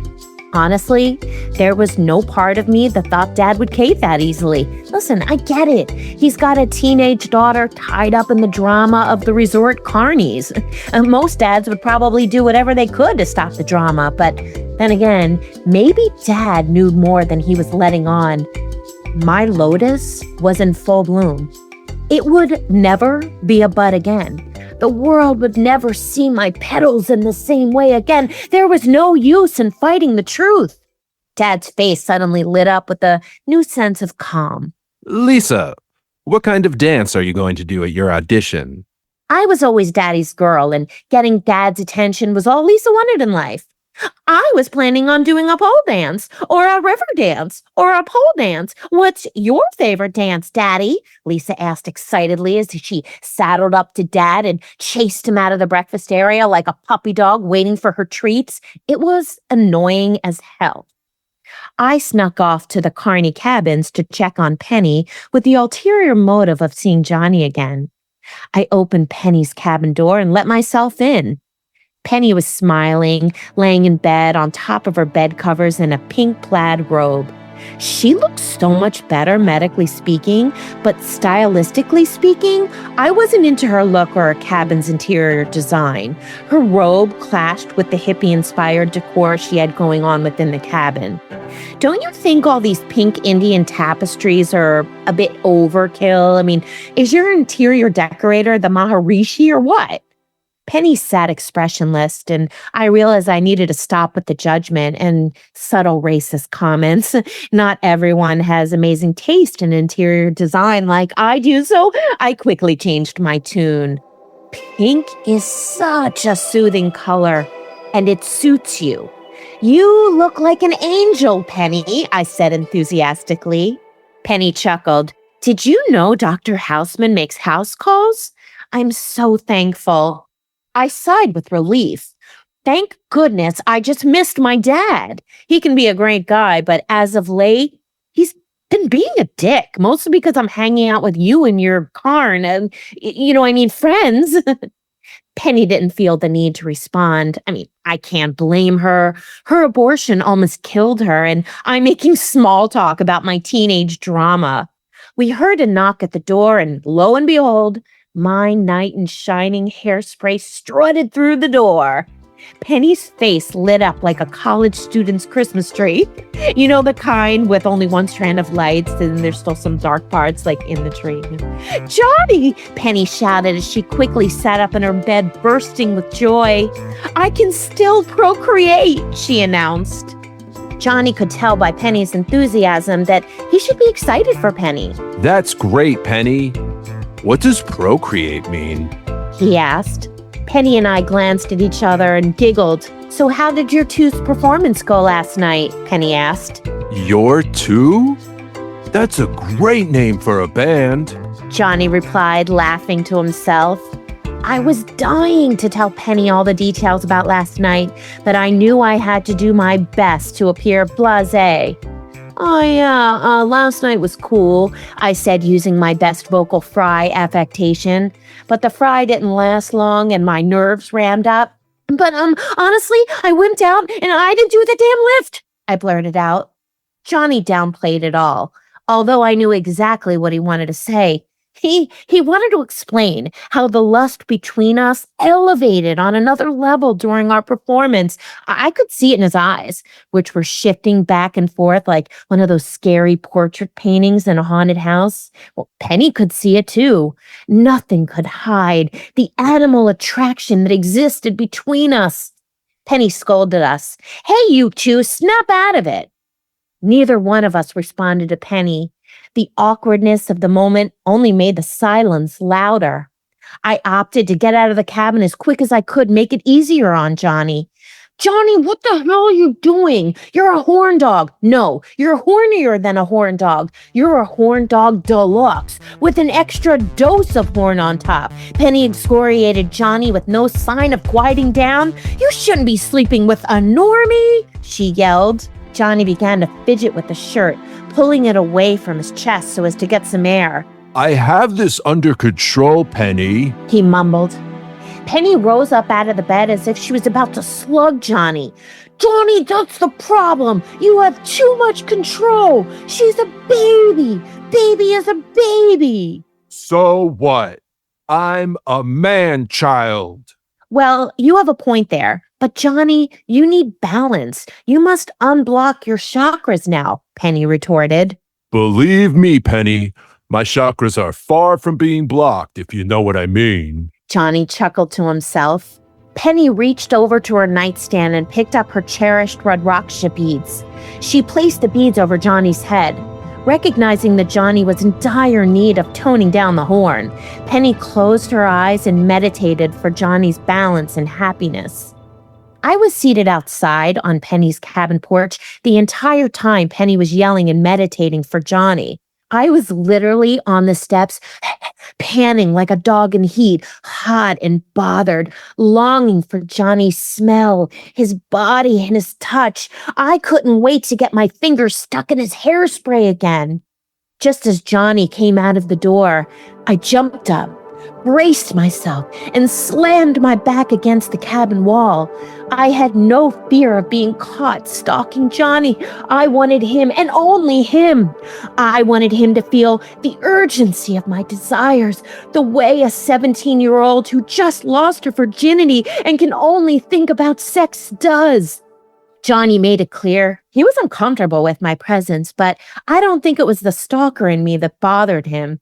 Perhaps he was bothered by the fact that I was a teenager or that I was ready to jump his bones right there on the porch. Johnny knew it was best to physically remove himself from my grasp. I gotta go, he said. He started rattling on about having to do some work, something about cleaning his sheets and making his bed, but honestly, I didn't hear a word he said. His mouth was moving, yet I couldn't make sense of what was coming out of it. I mean, I was focused only on Johnny's luscious lips. All I wanted to do was grab those smackers, pinch them together in a mushy ball, and smash them hard against mine. Oh, your lips are so squishy. I can't handle it. You are so adorable. Such a cutie patootie, I said in my signature baby talk way. It was impossible for Johnny not to know his penis had become my drug of choice. Okay, at that point, I had only taken, children's aspirin, Tylenol, cough syrup, Bengay, not sure if that's a drug or not, and I tried cigarettes twice, but I'd never faced the withdrawal symptoms of not having penis before. I mean, Johnny's lobster was my only cure. Johnny, I yelled as he walked away. What? Asked Johnny in a sexy monosyllabic way as he played with his Ray-Bans. Do you know how to drop it like it's hot? I asked. Of course I do, baby. I'm a dirty dancer, he said as if I should have already known the answer. Later that afternoon, the clouds surrounded Kellerman's, and the pitter-patter of the rain descended upon us, mimicking the rhythm of my heart. My family sat together in our room, doing our best to get along. Lisa and Mom were talking trash to each other besides the vanity, while Dad and I sat together at the table solving a jigsaw puzzle. Lisa complained about the rain as she was getting ready for the amateur power hour. As Dad and I were solving a puzzle together, I realized our efforts were symbolic of our willingness to put the pieces of our relationship back together again. Our different puzzle-solving approaches worked well together. It was just as I was jamming pieces together that I began to feel my thighs tingling again. I mean, I had to get out of there. The rain could not stop me. I got up, grabbed my rain jacket, and hoped to walk out the door without saying a word. But Mom wouldn't let it happen. Baby, do you have any neutral-colored lipstick for Lisa? She asked. Mom, Neil needs my help. I'm out of here, I blurted out, saying anything I could to get me out the door. Make sure my pole is polished perfectly, Lisa demanded, as if she was a Hollywood starlet and I was her low-life assistant. I knew better than to react to Lisa's dumb insults. I had more pressing matters on my mind. Dad knew it, too. I swung open the screen door, and Dad looked up and stared silently as I skipped out into the rain, headed for a leisurely afternoon bang. It took moments for me to get to Johnny's cabin and only milliseconds for us to be laying in each other's arms, buck naked again. We dirty danced under the sheets for what seemed like an eternity as we listened to the rain tap dancing on the roof. During our dance lesson, I learned an assortment of dance moves, of which the upside-down cupcake jiggle is now my fave. I laid quietly on Johnny's chiseled chest in ecstasy and played with his beads. Johnny was perfect, and I couldn't help but ponder upon the number of women and girls' heads who had also lain on a shiny, strong chest. Johnny, how many women have you fucked? I asked as he traced my finger along his six-pack. Johnny was snoring at the point, so I punched him hard in the arm to wake him up.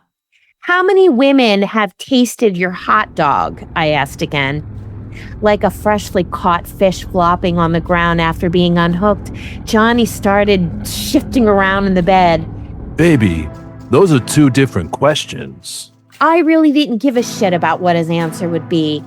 Johnny jumped up out of bed, rushing to put on his pants with his back to me, as if I hadn't just been playing with his junk for the last hour. I have whores throw themselves at me all the time. You have no idea how incredible it is. As Johnny paced back and forth and continued to yap about a sex life, his voice faded into the background, while I became entranced by the arc of his back and how his shoulders are proportioned like a Michelangelo masterpiece from the Italian Renaissance. He was my very own David, only his dumb name was Johnny. Earlier today, I had 2 clients come up here together, initially just wanting me to don my rainbow-colored banana hammock and do the famous pirouette sequence from the Nutcracker. For me, that ain't a thing. But then they decided they just wanted to have a good old-fashioned threesome. And baby, slapping hams is my favorite thing to do. It's the absolute best. Johnny boasted. Okay, I answered, hoping he would shut up. As the rain continued to pour, Johnny continued to rattle on as I blocked out the sound of his voice. Mesmerized by his body parts, his lips, and baby blues, I eventually had had enough. I leapt out of bed and put my hand over his mouth. Hey, I get it. Your dog is not potty trained, I said. No, baby, that's not it. I whispered as I pressed my finger against his lips. But I said in a loud speaking voice. Some girls. I yelled, hoping he'd realize that it was no use to speak. But. I yelled as I smushed my finger harder against his mushy lips. This time Johnny stayed quiet. I was sure as hell not going to wait for his explanation. My oven was preheated and ready to go. I craned my neck up towards him and smashed my lips up against his. As his lips caressed mine, he jumped on top of me, and once again we were exactly where I wanted to be, in bed together again, jiggling the icing off our cupcakes. Just as my timer set off, Johnny stopped and gently asked, Hey, baby, is Baby your real name? No, I whispered. Good thing. It's a seriously god-awful name. Johnny chuckled to himself. And that was the end of our magical conversation that rainy, sex-drenched afternoon.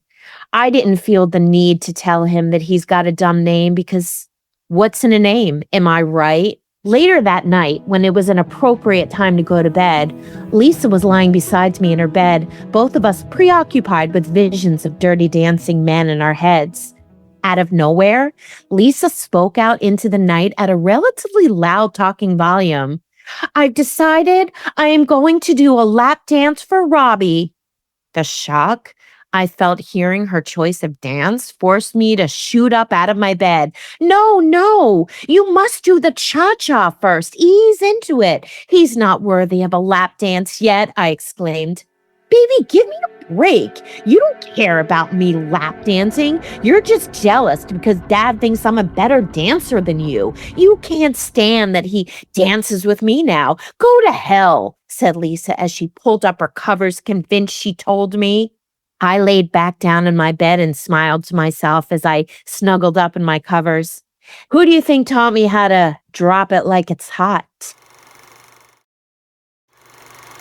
Chapter 12. Real change happens in the trenches. Novelized by Evan Allgood. Narrated by Sunita Mani. Outside, Kellerman's guests were hopping around like bunnies and humiliating themselves on the volleyball court. But in the hot confines of the dance studio, Johnny and Baby were back on their choreographic grind. Literally, they were grinding on each other. Emboldened by their recent tryst, Baby was getting a little big for her denim britches. She corrected Johnny's form and compared his biceps to wet noodles, and not the al dente kind. Baby was too young for him. She didn't even have cataracts. Still, Johnny Castle couldn't deny that she raised his drawbridge. They weren't so much rehearsing as writhing on the parquet like worms in heat.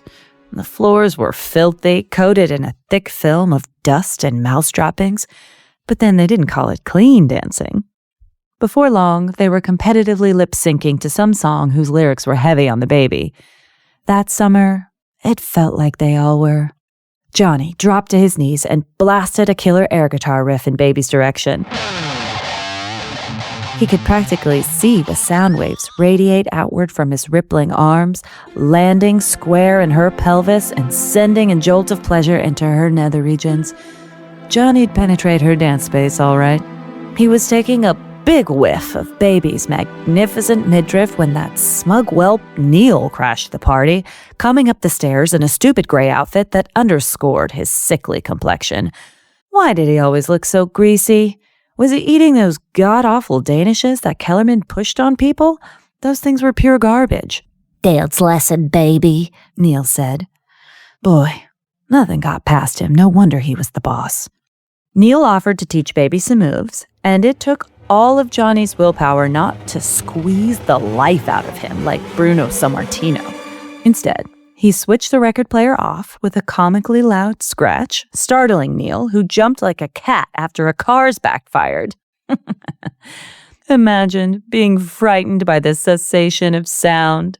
Baby batted away Neil's offer, hoping he would take the hint and give her and Johnny some privacy so they could get back to lip-syncing at each other and rolling around in mouse feces. But the catch of the county was no paragon of self-awareness. He beelined for Johnny, said he'd been thinking about the final show. Oh great, Neil had an idea.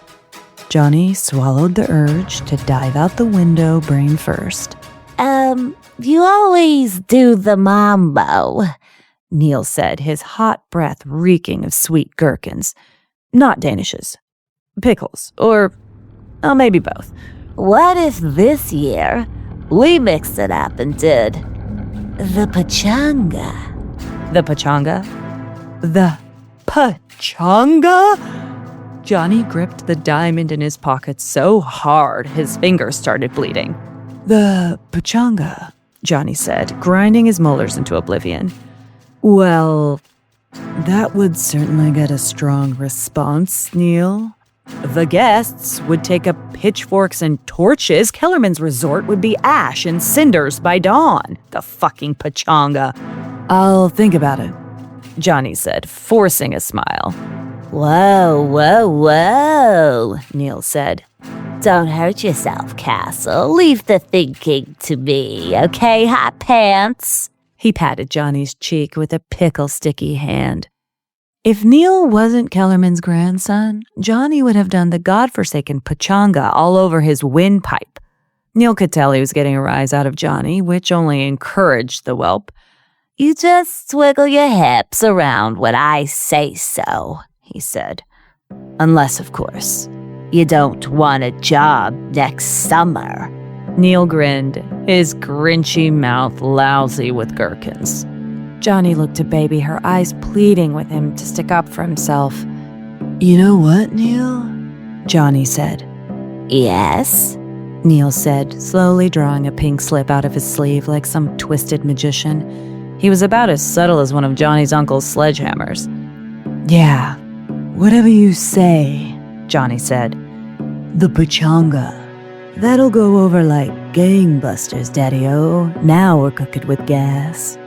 He threw in a couple more period-specific slang terms to establish the setting. Baby couldn't bear to look at him. Maybe Johnny didn't have spaghetti arms, but he did have a spaghetti spine. Neil patted Johnny's cheek again, then turned on his heel and strode away victoriously, doffing an invisible cap to Baby as he made his way to the exit. He paused at the top of the stairs. Hey, Baby, he said. You know Castle's been humping old ladies all summer, right? Johnny wanted to break the needle off the record player and jam it into the whelp's flaccid neck. Anyway, Neil said, hope you enjoyed your lesson. Johnny stomped down the path to the woods, his shiny black shoes leaving deep imprints in the ground. Johnny, wait, Baby said, trailing after him. Why did you roll over for Neil like that? You're only supposed to roll over for me. Johnny kept walking. His pickle breath was making me sick, he said. I couldn't think straight. I thought I was gonna hurl. But you just stood there while that little shit lorded his power over you. Johnny whipped around and ripped his sunglasses off. He owns 2 hotels, not 1, 2! He could have me disbarred by the Catskills Dance Instructor Association like that, he said, snapping his fingers. Shh, shh, shh, shh, shut up, you beautiful idiot, and put your shades back on. Baby pulled Johnny down behind a bush. Not in the mood, baby, Johnny said. I've still got gherkins juice on my face. No, look, Baby said, pointing. Her dad was walking with her sister, Lisa, and Lisa's new beau, the insufferable Robbie. Doc Houseman draped his arms around the other two, all of them decked out in Brooks Brothers, a riot of colors ranging from khaki to cream to beige and even taupe. I've been thinking about a lot about the domino theory, Lisa was saying. Dominoes? Johnny whispered to Baby. Your sister always struck me as more of a croquette gal. Baby shoved a bunch of leaves in Johnny's mouth to silence him. Lisa went on about Nam or China or some nonsense. Johnny never cared for politics. Real change happened in the trenches, on the dance floor. Finally, Lisa quit yammering, and the 3 of them went off to sip Chardonnay and critique each other's sweaters or whatever it was rich folks did when the poors weren't around. Baby stood up slowly, Johnny following her lead. That was close, she said. Maybe we should get you some camo or just break up? Johnny removed his shades and spat the leaves out of his mouth, raking the bugs off his tongue with a furious peh, peh, peh.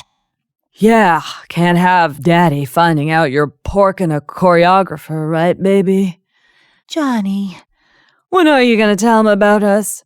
We slept together one time a couple days ago, and I'm significantly older than you. I think your father should know.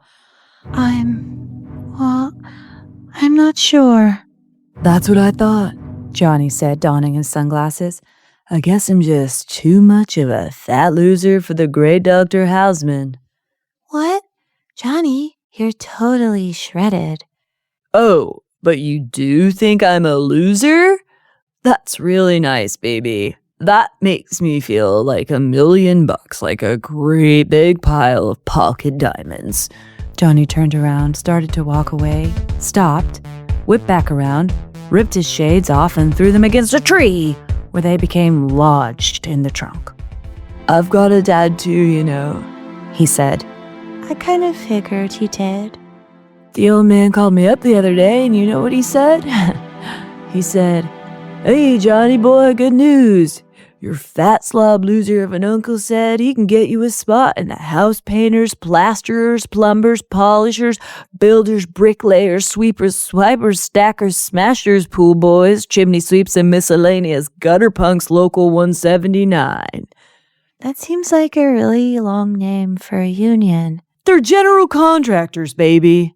Then why aren't they just called General Contractors Local 179? The old man says to me, Hey, John, you ready to stick your pathetic tail between your loser legs and move back to Plattsburgh to fulfill your fat slob bum destiny? I thought you were from Pittsburgh. Where I'm from, baby, is nowhere. Who I am is nobody. Don't you get it? Johnny pulled his backup sunglasses out of his leather jacket and shoved them onto his face so hard that he broke his nose. If you ever figure that out, he said, you know where to find me. I'll be walking barefoot back and forth across a big log like some crazy shirtless kung fu dancing man, muttering to myself, slamming Miller High Life, fondling the ridges and the contours of the bark with my feet and wondering why on earth my girlfriend doesn't want to be seen with me. Johnny threw his jacket over his shoulder and stormed off into the forest. Baby hated to see him go, but she loved to watch him walk away. Dirty Dancing, Chapter 13. Penny for Your Thoughts. Novelized by Raquel de Peace, narrated by Avital Ash. Baby, in her long denim cutoffs and the white shirt that tied in the front, ran toward Penny's cabin. She knocked frantically on the door, which was opened within seconds. "Have you seen Johnny?" Baby asked, only to have Penny push the door open further. And there he was, his body framed beneath the mantle of Penny's graceful arm, his face creased with grief. Of course he had gone right to Penny.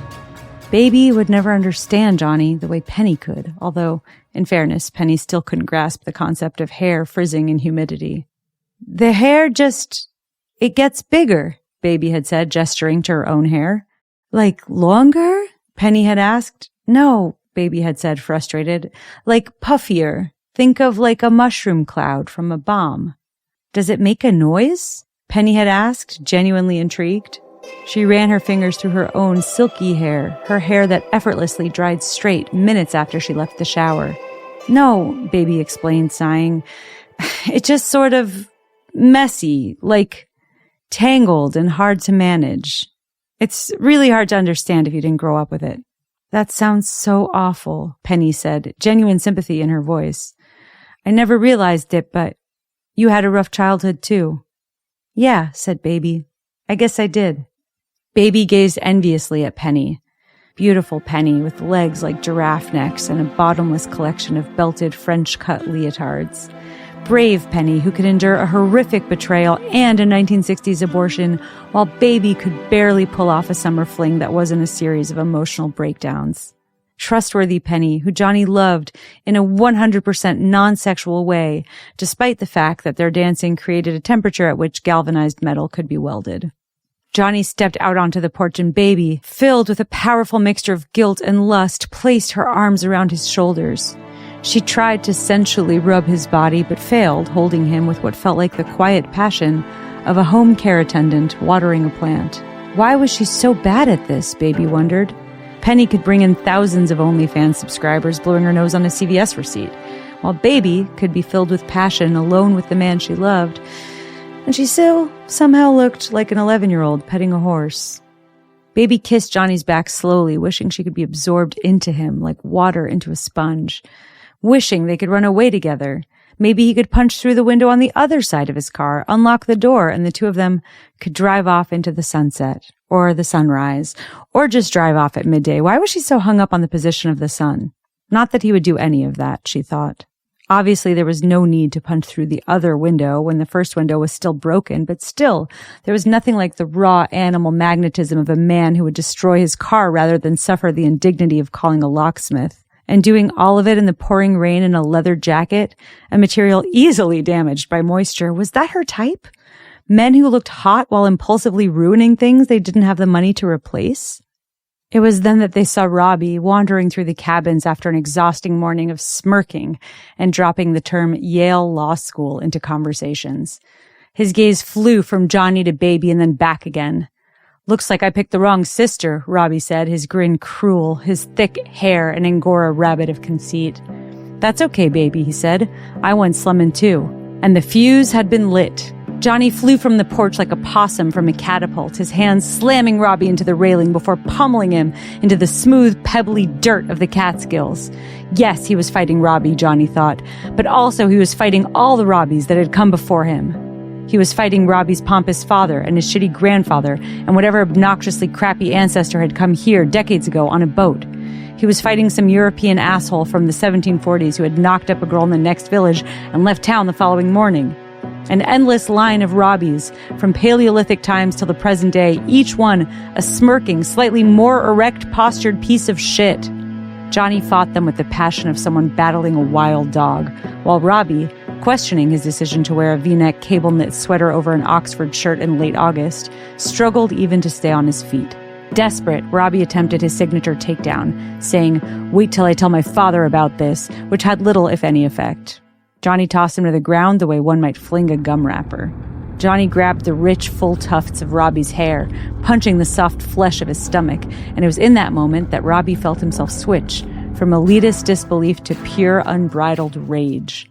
That he should be treated this way by someone without a college or even an associate's degree, by a man in a tank top wearing a bracelet. Johnny threw Robbie back to the ground, his fist paused in the air above Robbie's face, his muscles twitching. Robbie cowered.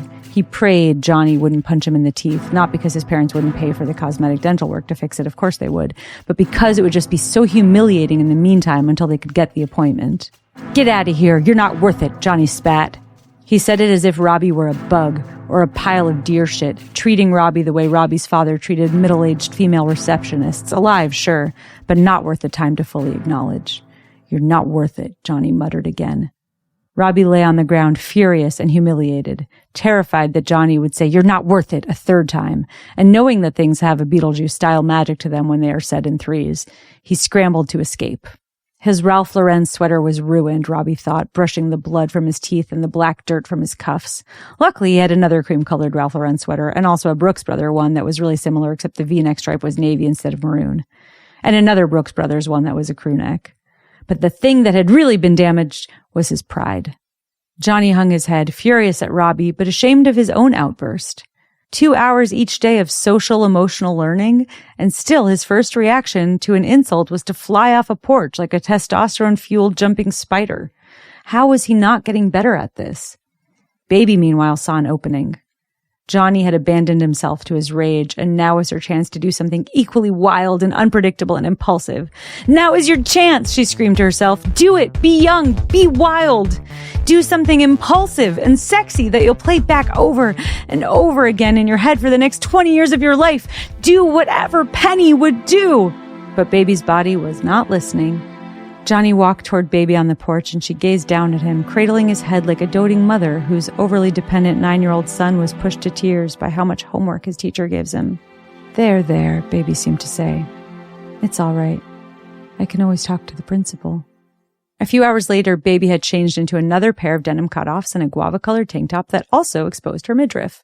She looked back to the list of things she had hoped to make manifest this summer, amazed that out of fling with emotionally vulnerable salsa instructor, and learning to dance, she was batting a cool 1,000. Go Baby!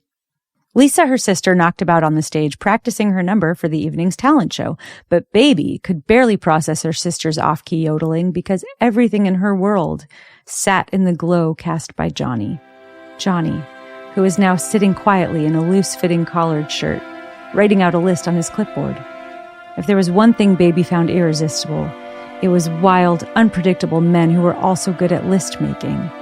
She thought back to her favorite sex dream, the one where she made love to a rugged, ruthless hospital administrator, but was brought back to reality when she remembered the palm tree she was supposed to paint. She was doing an amazing job, not at helping Penny or building up Johnny in the eyes of her father or even learning to dance, but ask her to paint a realistic-looking palm tree on a resort talent show budget, and Baby was the Vermeer of plywood plant silhouettes. Dipping her brush in a whisper of white paint, she caressed the palm tree with feather-light strokes. The trunk of the tree rose gracefully like the neck of a brontosaurus lit by the morning sun. Why, she wondered. Why was she spending so much time on a Bob Ross-level palm tree to compliment her sister's talent show performance, some song about a woman named Hula Hana, written by a Polynesian-themed word generator? "Who's this Hula Hana of Kamanawana Hula Bay? She will hula when you have a lovely gift she wants, you'll hear her say." If only she had a life as simple as Hula Hana, Baby thought. Hula Hana, who hadn't assumed she could solve everybody's fucking problems while simultaneously making her dance instructor fall in love with her. Simple, straightforward Hula Hana, whose entire personality was that she would hula when you had a lovely gift she wants. "Bring me a pineapple that doesn't sting, a bird that swims, a fish that sings, I really wanna. Bring me a volcano that blows up all the molten jama and a blue banana. I canna. Did pineapples sting people? Baby wondered. There was so much in the world she didn't know. She had never even cut up a pineapple, though she had carried a watermelon that one time, something she quoted back to herself so often she debated putting it on her resume under special skills. And it was then that Baby saw Mrs. Pressman saunter toward Johnny, a cat toward a chipmunk with a twisted leg. Mrs. Pressman pushed an unlit cigarette into Johnny's face with an air of entitlement. The way 5-year-olds wordlessly hold out plastic Camelback water bottles that they expect their mothers to hold or fill for them. "Here," her action screamed, "do this easily doable thing that I am not even bothering to attempt." Johnny lit the cigarette within seconds, striking the lighter with fluid ease.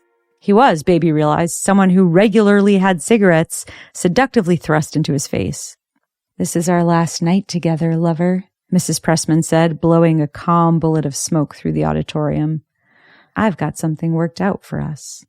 And with that, she walked off, her hips swaying like a middle-aged metronome, in a house where no one, particularly not her husband, seemed at all interested in learning an instrument. Johnny glanced over to see if Baby had witnessed the exchange. Anxious, taking a deep breath, Baby tried to appear preoccupied with the task of painting the palm tree, which was not hard since she truly had been for hours preoccupied with painting it. She had been instructed green on top, brown on the bottom, and had produced something that would easily fetch $24K at a Sotheby's auction. Why did she always hyper-focus and overstress about everything? Why couldn't she just let herself do a half-assed job? If she ever made a movie of her life, Baby thought, she'd sit back in a reclining chair and let someone else paint the stupid trees.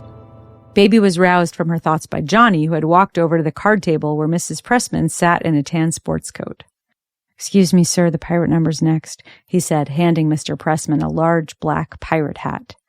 Mr. Pressman immediately looked up at Johnny, smiling, giving Johnny his full attention in a way he had rarely, if ever, given it to his wife.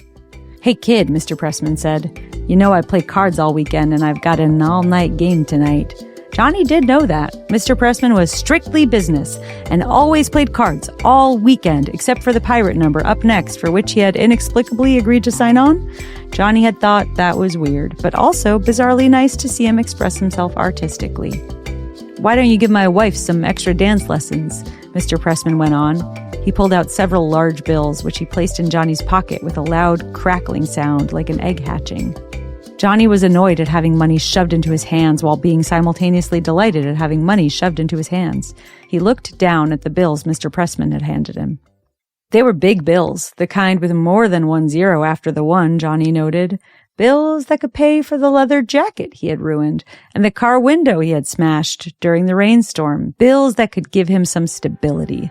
But also maybe he could take that 4-week pottery class and buy Norton antivirus for his computer and maybe even splurge for the fancy cheeses at Whole Foods.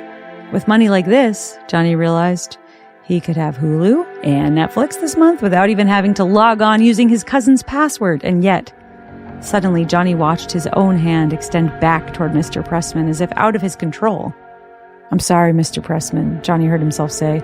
"I'm booked up the whole weekend, so I don't have time for anything else. I don't think it'd be fair to take the money." What am I doing? Johnny thought. Breaking car windows, being vulnerable, having sex with an underage guest, turning away money? Can I not make one decent decision, he thought. It was like he hadn't even listened to cassette 1, side 2 of his Wayne Dyer tapes. Start making good choices. Mr. Pressman nodded, calmly taking back the money. He would find someone else to screw his wife. Meanwhile, from the stage, Baby sat back, paintbrush in hand, and gazed adoringly at Johnny. She may have spent hours on this elaborate palm tree, she thought, but of all the things in this auditorium, Johnny Castle was the true masterpiece.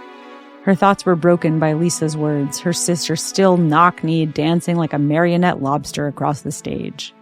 "And you can walk all you wanna, you can walk while I walk away. And you can walk all you wanna, you can walk while I walk away. Away, away, away." Lisa fell to the ground in a deep bow that objectively made no sense compared to the rest of the choreography. Her body lay prone on the stage before getting up and cheerfully walking towards her sister. She crouched down, clasping her hands together.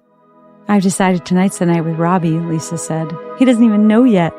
Her voice had a light, musical quality that, ironically, had been completely absent throughout her musical number. But all Baby could process were her words. "Tonight's the night with Robbie." Baby frantically tried to prepare a response. Something like, "Maybe I should have mentioned this before, but Robbie had sex with Penny, the dance instructor, and left her to have a botched abortion." Or, "The guy I'm sleeping with actually just beat the shit out of Robbie." Or, "I heard that in place of a penis, Robbie just has a bushel of scallions held together by a rubber band." Or, "What if instead of sleeping with Robbie, you and I have a Scrabble tournament?" But as inexplicably as Lisa had transitioned from her awkward chicken-style dance into a deep meditative bow into the casual statement that she was going to sex Robbie, she walked away without waiting for Baby to respond. "Hey, Lisa," Baby called, worried for her sister, but apparently not worried enough to actually get up and follow her. Baby felt slightly guilty. She hadn't managed to warn Lisa about the predatory Yale-fixated cater-waiter her sister seemed intent on fucking. But then again, if Lisa went through with this, maybe Baby would finally be her father's favorite again. Dirty Dancing, Chapter 14, Lisa's Turn. Novelized by Rob Kuttner and Cheryl Zone. Narrated by Jane Brucker. As I marched down the gravel towards Robbie's cabin to finally do the deed, everything is perfect. The moon, the sweet mountain air, my silk-flowered dress, and of course, my beige iridescent lipstick. Soon, Robbie's manhood will be beige and iridescent too. I climb the stairs to door number 16 and do my final lip check. I know that nothing is going to ruin this perfect night. Not even that weird towel hanging on Robbie's doorknob. Can doorknobs spring leaks? It doesn't matter. Tonight is going to be the most romantic night since Romeo and Juliet. And then I'll become the Jackie to Robbie's JFK.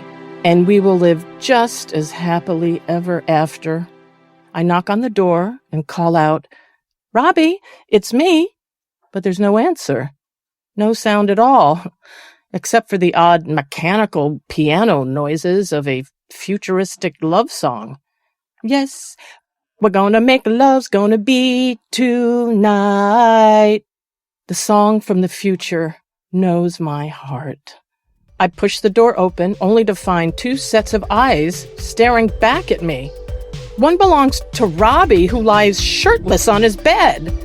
Or is it lay shirtless on his bed? I can't remember. The other eye set belongs to an elderly crone who must be at least 35. It's Mrs. Pressman. Despite her advanced age, that dark-haired interloper is somehow perched on top of Robbie. Yet she is almost certainly naked beneath that tastefully pulled-up bedsheet she clutches with her armpits. My jaw drops open, and I immediately close the door in disgust. Why would Robbie do this to me?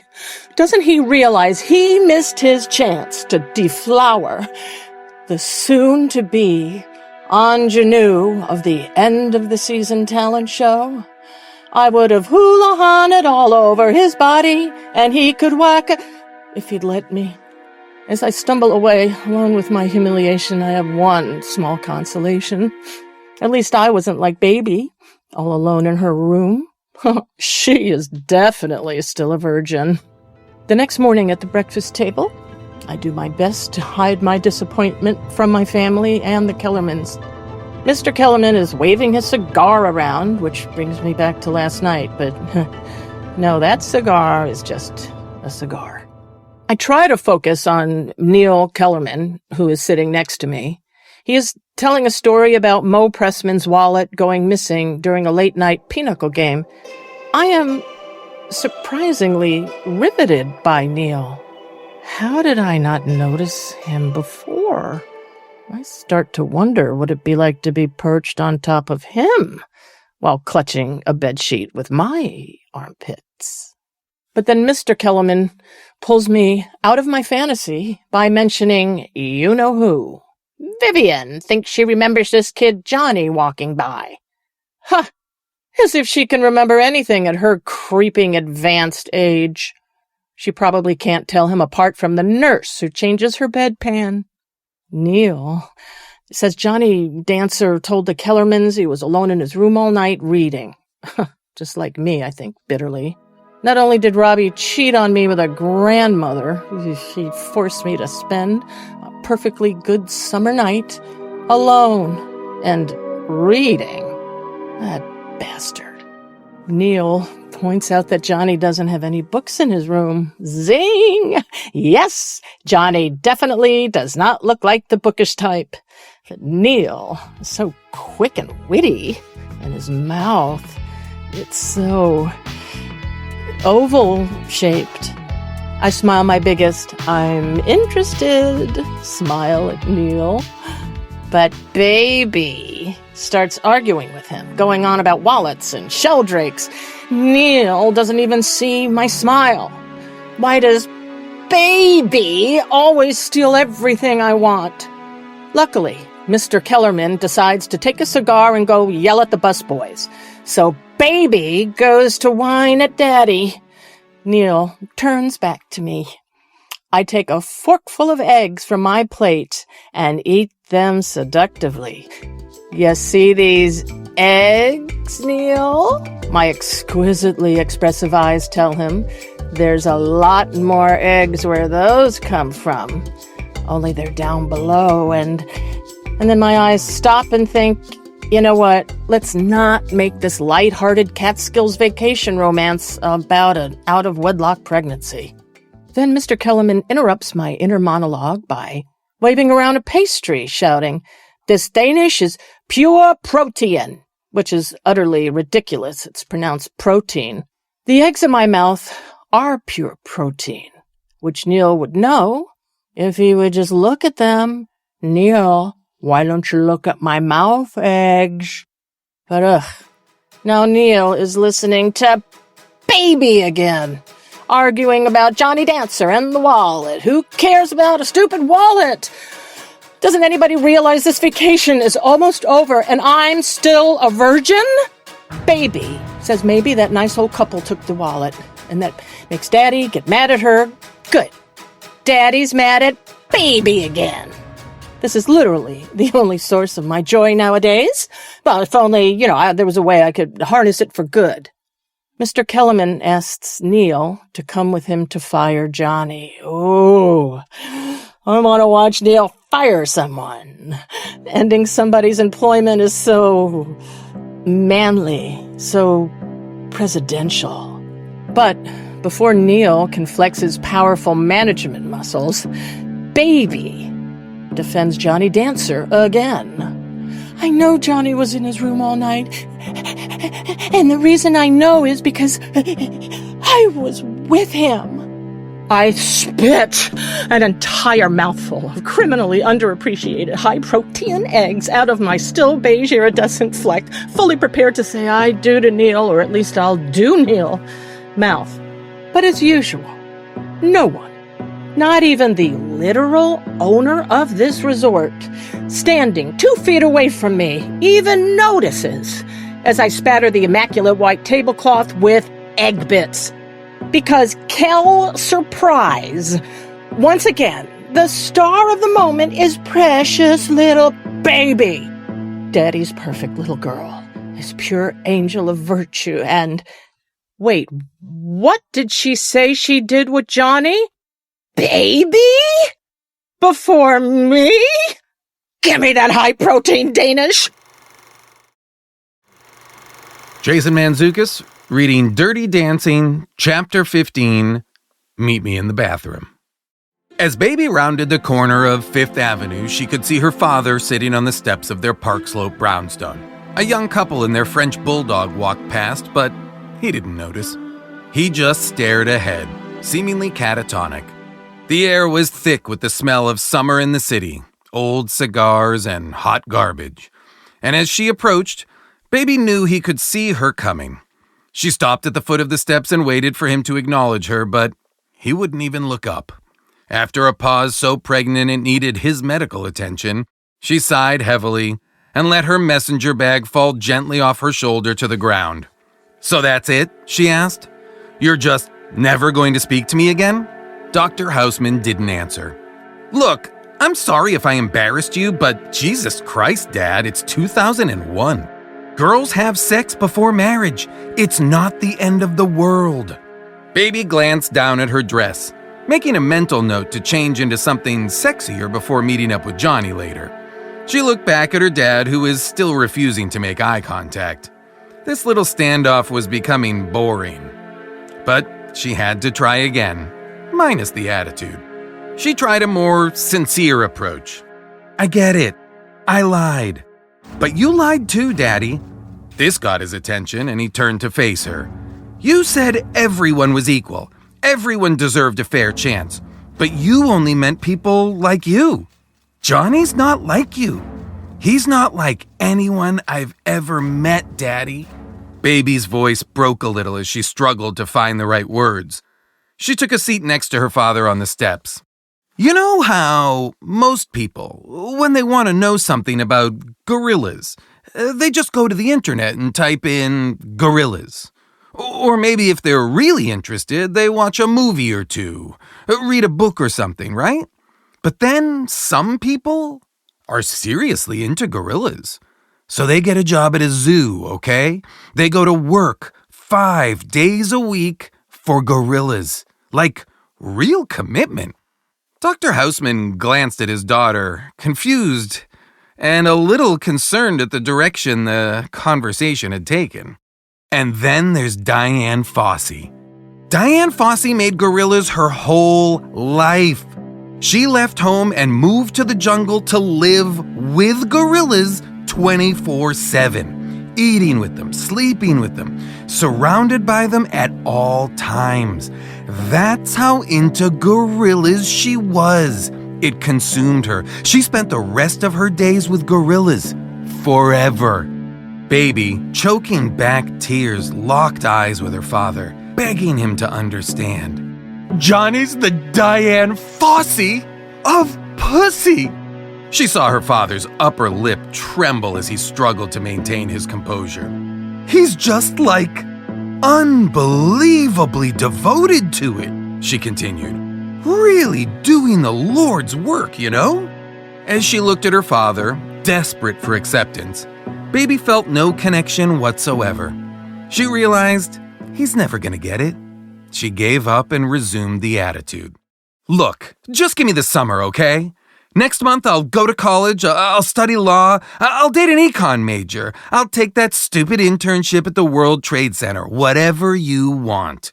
But until then, Baby's gotta live. She grabbed her messenger bag and stomped up the steps to the brownstone, barely noticing as her father sobbed quietly, his face buried in his hands. Johnny hurried along Grand Street towards Lux, a small, dark dance club and a reliable place to find loud music, cheap drinks, dozens of skinny, queer hipsters, and his girlfriend, Baby. The sidewalks of Williamsburg were more crowded than usual. The thick smell of old cigars and hot garbage lingered in the warm summer air. As he entered the club, he quickly scanned a sea of sweaty faces and tight shirts until he found Baby. He moved through the crowd and joined her in front of the stage where a couple of weirdos in ski masks screamed along to a song that seemed to ridicule the very audience it was delighting. It was too loud to talk, so Johnny gently guided Baby toward the back of the room. He pushed open the bathroom door, relieved to find it empty and less disgusting than usual. The night was young. A paper sign was taped to the mirror above the sink, informing guests in black Sharpie, "Sink is broken. Please do not fuck on it." With the door closed and tenuously locked, Johnny could finally hear himself think. "I've been looking for you all over," he smiled and paused for effect. "They got the shoe markers. Turns out they've been scamming people in 3 states. You were right." Baby let out a sigh of relief, a weak smile breaking through the exhaustion in her face. "So it's okay then?" she whispered, reaching out to pull him close, clutching his dumb leather jacket. I told you it would work out, didn't I?" Johnny leaned back, his face serious. "It's over, Baby. They fired me anyway." Baby stepped back, stunned, as he continued. "Said they'd give me a little bonus if I left quietly." "Motherfuckers!" Baby exclaimed, dramatically. She began angrily pacing back and forth across the dingy room. "So I did it for nothing? My dad hates me? You're leaving anyway? I did it for nothing?" "No, not nothing, Baby," Johnny argued, a little hurt. "You did it for me. You did it for us. You did it for 3 nights of relatively interesting sex with a man twice your age and half your education." Baby leaned against the door and hung her head unconvinced. Johnny slid his leather jacket off as he approached her and began to wrap it around her shoulders. She stepped away annoyed. "No, stop! Why? It's fucking summer," she mumbled. She walked over to lean on the sink, noticed the sign, and thought better of it. Johnny shrugged, put his leather jacket back on, and smiled. Okay, fine. You did it for free dance lessons and some watermelon and, I don't know, the chance to escape an awkward finger blast situation with Neil. That's not nothing. Baby had no choice but to agree. She was over it. Let's get it wet, John, she said suggestively. And then it got gross. Early the next morning, Johnny stood outside the Houseman brownstone, determined to win the approval of his underage girlfriend's father with his patented combination of charisma, unemployment, and slicked back hair, I guess? He knocked on the door and waited nervously until Dr. Houseman opened it. Johnny removed his sunglasses, eyes cast downward. Dr. Houseman, could I... He stammered a little as he met the doctor's stone-cold gaze. Look, I know what you probably think of me. You don't know what I think, Houseman interjected. He couldn't believe this idiot had the balls to show his face. You don't know anything about me. Johnny cleared his throat, steadying himself. I know you want your daughter to be someone people look up to. You don't know what I want, Houseman shouted. You don't know where I want people to look. Johnny took a deep breath and tried again. Your daughter's amazing, sir. She's not like anyone I've ever met. She's like... The wind surged, rustling the leaves on the stoop, momentarily distracting them both. The cloying, rancid odor of old cigars and hot garbage made Johnny retch a little. Someday he'd associate this smell with the best summer of his life. But at the moment, he found it super yoinks. No thank you. He refocused and continued. Your daughter's the only person who ever believed in me. Ever made me believe in myself. Makes me think I could do anything. Like go back to school or get my pilot's license or go live in a field in Pennsylvania maybe. Sky's the limit for me, Dr. Houseman. And that's all thanks to Baby. Houseman remained cold, unmoved. Johnny sighed. He was stumped. Sir, have you ever heard of Diane Fossey? Get the fuck off my porch, son, Houseman snapped. Yup, fair enough, said Johnny. He put his sunglasses on, turned, and jogged down the steps, waving at Dr. Houseman without looking back. See you at the big talent show, I guess. Don't tell me when to see, Houseman shouted, really scraping the bottom of the barrel for weird things to yell angrily. I'll see whatever I want, whenever I want. I suppose that's what you would see, sir, Johnny mumbled as he strolled coolly towards the subway station, his stupid leather jacket glistening in the morning sun. Novelizers. Dirty Dancing. Chapter 16. Novelized by Stefan Siricek. Narrated by Nathan Fillion. Johnny shut the door of his dusty Chevy and stood in front of Baby, looking at his shoes. They both looked at their shoes, and they both had the same sad thought. I need new shoes. Baby put her head to Johnny's chest, and he rubbed her arms with his strong hands, reading her goosebumps like Braille. Sexy Braille. Oh, shoot, Baby. Without me around, you'll have more time for playing croquet, arranging flower bouquets, and practicing with your tennis racket. Baby laughed, hoping it was a joke and not the result of Johnny's illiteracy. But what will you do, Johnny? Where will you go? Oh, shucks, Baby. I'll be all right. I drive a 57 Chevy. Considering it's only 1963, that's a pretty impressive vehicle for a gigolo. Baby put her soft head back on Johnny's rock-hard chest. She could hear a plaintive saxophone on the wind, but it wasn't quite jazz. It was something even worse. Adult contemporary. I guess we surprised everybody, said Baby, hoping Johnny would lift her chin like Humphrey Bogart and say something timeless and romantic. I guess we did, hot stuff, said Johnny. I'll never be sorry. Neither will I, said Baby. Except about that one thing we tried with the cottage cheese. Yeah, sorry about that, said Johnny. I saw it in a magazine. That's all right, said Baby. The rest was just swell. Ah, shucks, said Johnny, giving her a melancholy thumbs up and getting into his car. Baby held back tears, and a cloud of butt-colored dust rose up as Johnny peeled out of the lot and out of her life. Back at the cabin, Baby had just finished tragically rolling up some pantyhose and was about to go stare tragically into the middle distance when her sister Lisa wandered in to check on her. Baby was touched by her sister's concern. But there was no time to explain the world to Lisa. It would take too long, and she'd keep asking you what the big words meant. So they just sat there touching heads and let the meandering saxophone wash over them like the sound of a soothing elevator. "You're kind of pretty too, you know," said Lisa. "Sure, you have a pancake bust and a matzo bottom, and while I'm shaped like an hourglass, you're shaped more like a hot dog. But your nose is perfect." "Thanks," said Baby. "Sure thing," said Lisa. "Do you have any snacks? Mom only has gin." That night at the lodge, the Houseman family sat silently at their banquet table, the rotating lights overhead rhythmically splashing their faces with purple and pink. Doc glowered at the stage, gripping his scotch like a fading erection. All the busboys and fry cooks and other seasonal geeks were arranged on stage in ridiculous costumes for their annual schmaltzy farewell song. Kellerman's pencil-necked scion Neil had a pretty decent soprano, but it didn't do much to sweeten Doc's bitter mood. "Kellerman's, we come together." Yeah, grumbled Doc into his glass. He wasn't feeling the spirit of unity tonight. His family had been in open rebellion all day, and he felt like he was fighting a war on all fronts. Compared to his daughters, Normandy had been a day at the beach. It was barely 8 o'clock, and his wife was 3 fingers deep into her bourbon, and Baby was giving him the silent treatment, which was no surprise after their heart-rending confrontation at the gazebo. Doc's face trembled with emotion at the memory of how his face had trembled with the emotion that morning. In that moment, he had wanted nothing more than to sweep his daughter into his arms, hold her tight, and throw her in the lake to splash some sense into her. But mostly, just to hold her and say that he was sorry. Instead, he had just sat there, glued to his chair like an abandoned marshmallow from an aborted s'more. That smooth operator Johnny Castle had come by to plead Baby's case, but Doc hadn't wanted to hear it.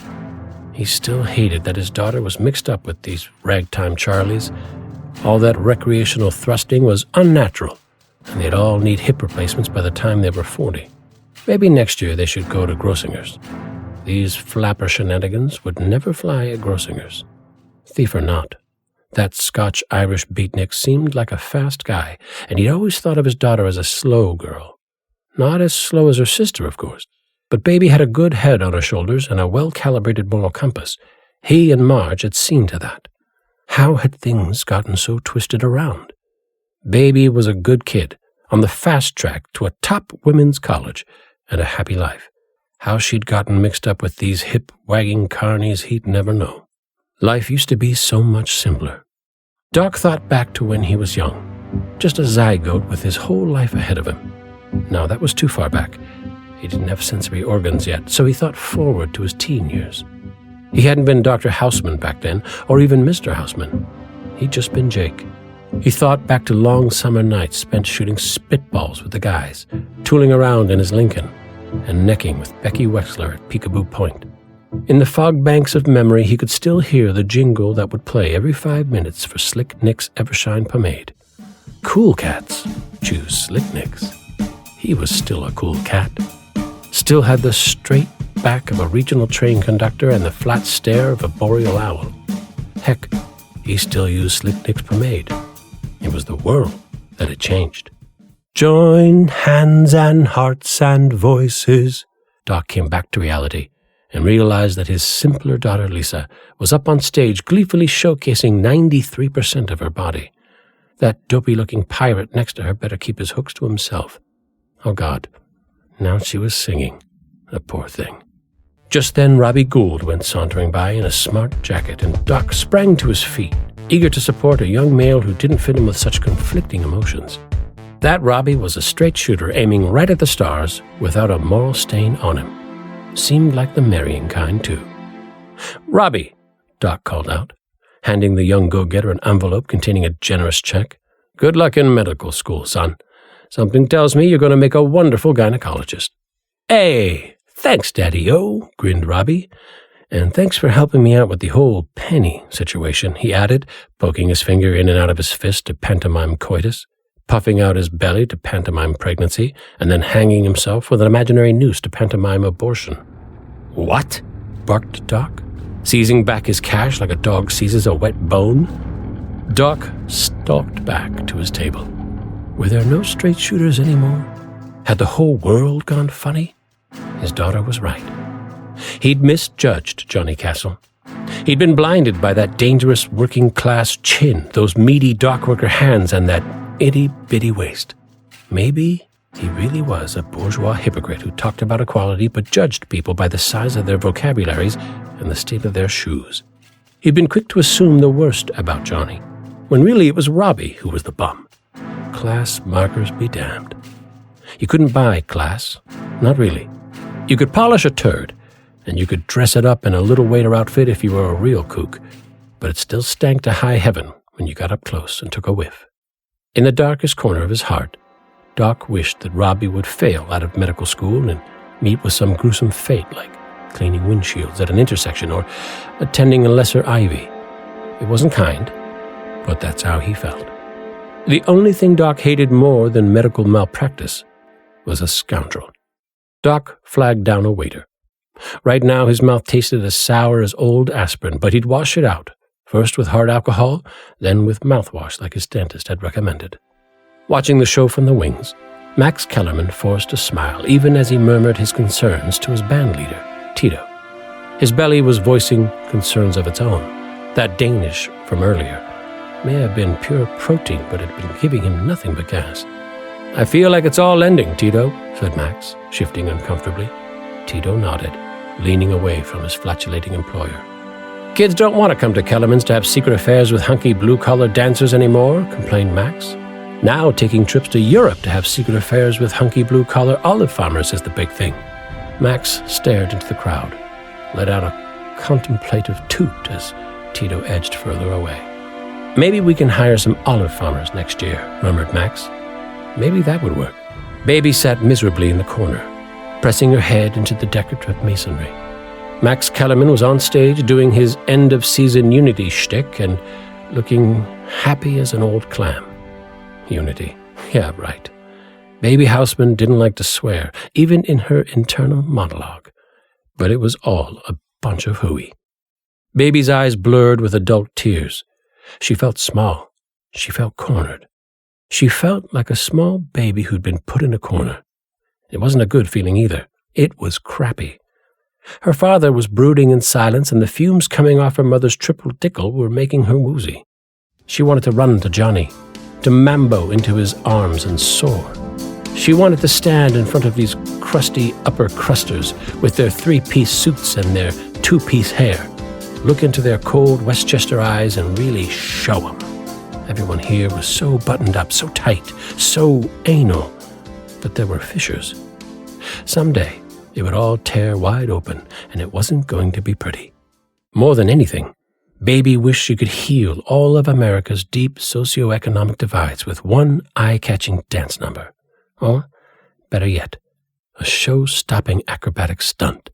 But those were childish, virginal thoughts, and she wasn't a child anymore, and she was 5.5 times not a virgin. It was time to grow up. This was the real world, and it was stiff and cruel, and had 2 left feet. Johnny was gone, and he'd taken his chin and other parts with him. It was the pits. But that's just the way it was. This wasn't the kind of pain you could dance away. The Novelizers Podcast, Chapter 17, The Last Dance. Novelized by Craig Baldo. Narrated by Mark McKinney. After leaving Kellerman's, Johnny broke every speed limit on his departure from the Catskills, leaving Baby and the rest of them in the rearview. But then a brief pit stop at Wawa gave him pause to think. Wait a minute. I can't let these summering Jews end the season with a sing-along by that group of high school chorus rejects and Newman from Seinfeld. Also, he realized he'd left his black leather-bound diary somewhere in the lodge where the goodbye ceremony was taking place. A diary full of secrets that could ruin him. His Kirk Douglas sex dreams, his thoughts on Alcatraz and America's prison system in general, his armpit fetish. And although he was needed elsewhere in the world, specifically in Buffalo to run his dance gigolo startup, he knew that he had to turn the car around and head back to Kellerman's to finish what he had started with Baby. He also needed to find out her real name, maybe get her phone number so that they could stay in touch over the winter, maybe meet up in Nyack or something and get dinner. He raced back to Kellerman's, coasting through the campground gates on an empty tank. He'd later announced the need to siphon gas from one of the 30 Chevrolet Impalas in the resort parking lot. Embarrassing, but he'd have no choice. Johnny approached the lodge door, popped a breath mint, stuffed the front of his pants with a small summer squash, and entered the sweltering room filled with forlorn greasers and narcoleptic Richies. At the sight of Johnny, the other Dirty Dancers sprung to life, realizing that Dirty Dancing was in the house. That Dirty Dancing might actually prevail that night, reminding them that the ways of Dirty Dancing would always survive in those hills as they had for centuries. Back to the time when Native Americans dirty danced to summon rain and get laid, depicted years later in the film Dirty Dances with Wolves. Johnny had no time for pleasantries with his friends. He needed to stop the train wreck performance on stage and give them a real show. He needed to find that diary. Most importantly, he needed to find out what the hell Baby's name was. It couldn't have really been Baby. What kind of idiotic parents were so strapped for a name that when the baby popped out, they were like, it's a baby, so I guess let's name it Baby? He spotted Baby across the room, sitting with her parents in a... Wait a minute. No. You got to be kidding me. She was sitting against a wall, leaning on an adjacent stone pillar, making it look as if she was in a... No fucking way. Yes way. It appeared to Johnny as if Baby's parents may have suggested she sit in a chair located in what resembled a corner. Though it wasn't technically a corner of the room, it was just one of the many right angles that existed throughout the space. It's doubtful even if the architect of that room would have labeled where Baby was sitting a corner. It was more of a place where the wall met an engaged support column or pilaster. In fact, Baby had scored one of the more choice spots in the lodge, a pilaster that allowed her to lean back and rest her eyes during the abysmal butchering of voices, hearts, and hands. In the past, people had fought to sit there, but that night, when the doors opened at 7:15, Baby beelined straight for it and secured her nook for the evening. Her parents hadn't put her there at all. Johnny was about to misinterpret the whole scenario. Though metaphorically, he was dead on about Baby being put in a corner. She had been kept in the corner her whole life, and Johnny was about to Dirty Dancer the hell out of there permanently, but not without a fight. Johnny approached the table, speaking firmly yet softly to Dr. Hausman as to not arouse Catskill's security. Nobody puts Baby in a corner. Again, not a real corner. Translation, I'm about to dry hump your daughter on stage in front of all these people. Baby thought to herself, holy shit, this is not going to end well, as she sat frozen in her chair, now fully awake. Johnny reached out his hand to Baby. She knew her choice in that moment would be a pivotal one. Should she allow Johnny to escort her to the stage, she'd risk losing her dad's respect and, more importantly, her inheritance. But if she kicked Johnny to the curb, refused to let the jaws of life extract her from the wreckage that was her white-collar world of privilege, she might never feel alive again. She chose to dry hump. As Johnny led Baby to the stage, he whispered sweetly to her, I have no idea what your real name is. Baby replied, Francis. I'm pretty sure I told you when we met. Still whispering? I must have totally spaced. Francis? Yeah, I guess that sounds right. The two climbed the stage towards the company of crap singers still clucking their way through the Kellerman fight song.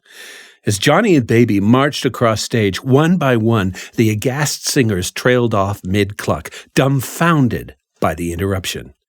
Lisa was the last to shut the hell up. As Johann Sebastian Bach once said, I weep for the tone-deaf. Johnny spoke into the microphone. Sorry about the disruption, folks, but I always do the last dance of the season. And I can tell most of you are ready to drown yourselves in the lake right about now with the scheduled entertainment. A sea of nods in the audience confirmed this. Johnny continued. But this year, somebody told me not to. So I'm going to do my kind of dancing with a great partner who's not only a terrific dancer, but somebody who's taught me that, well, that as shallow as rich people seem, with your tight tennis shorts, Ivy League pinky rings, and complete lack of empathy for the working class, every once in a while, one of you will cross the tracks and discover that us townies, us greasers, well, that all we want to do is grind up on each other. It's all we've ever wanted. We're not all petty thieves and pro-abortion.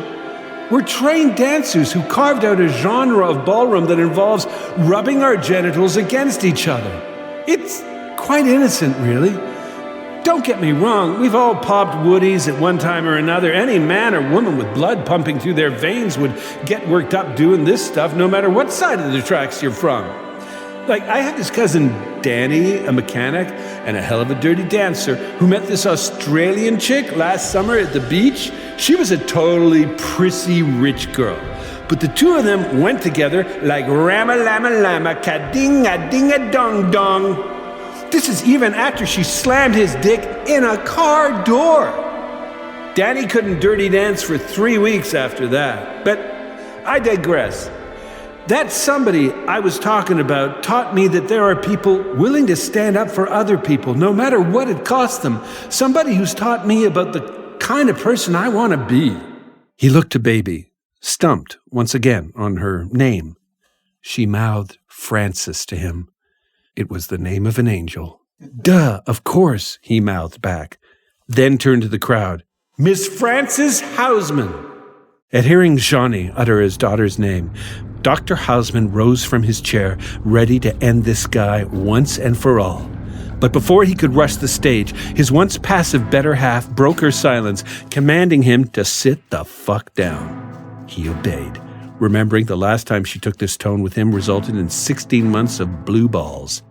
It was at this moment Dr. Hausman realized he was no match for any of the women in his life. In truth, his wife had had him on a short lease since prom, and now his baby daughter was about to be twirled silly by some two-bit hood in front of half of Westchester's medical community.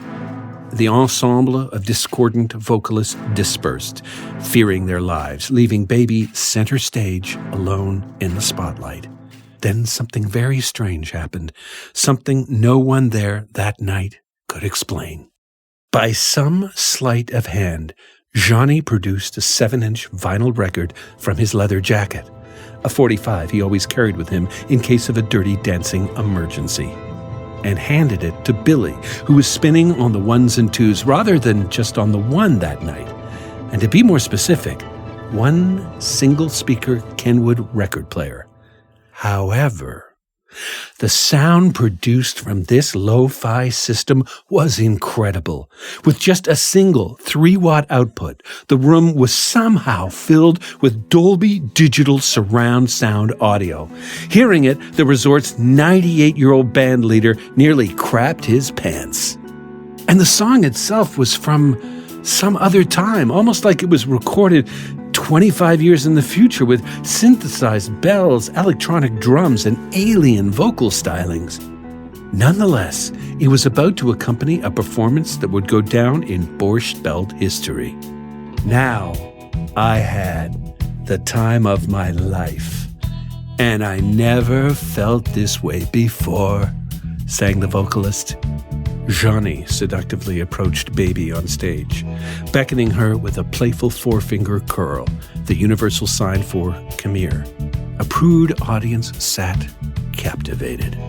Johnny clasped Baby around her waist and began swaying her from side to side like a sack of grass seed being distributed across a lawn.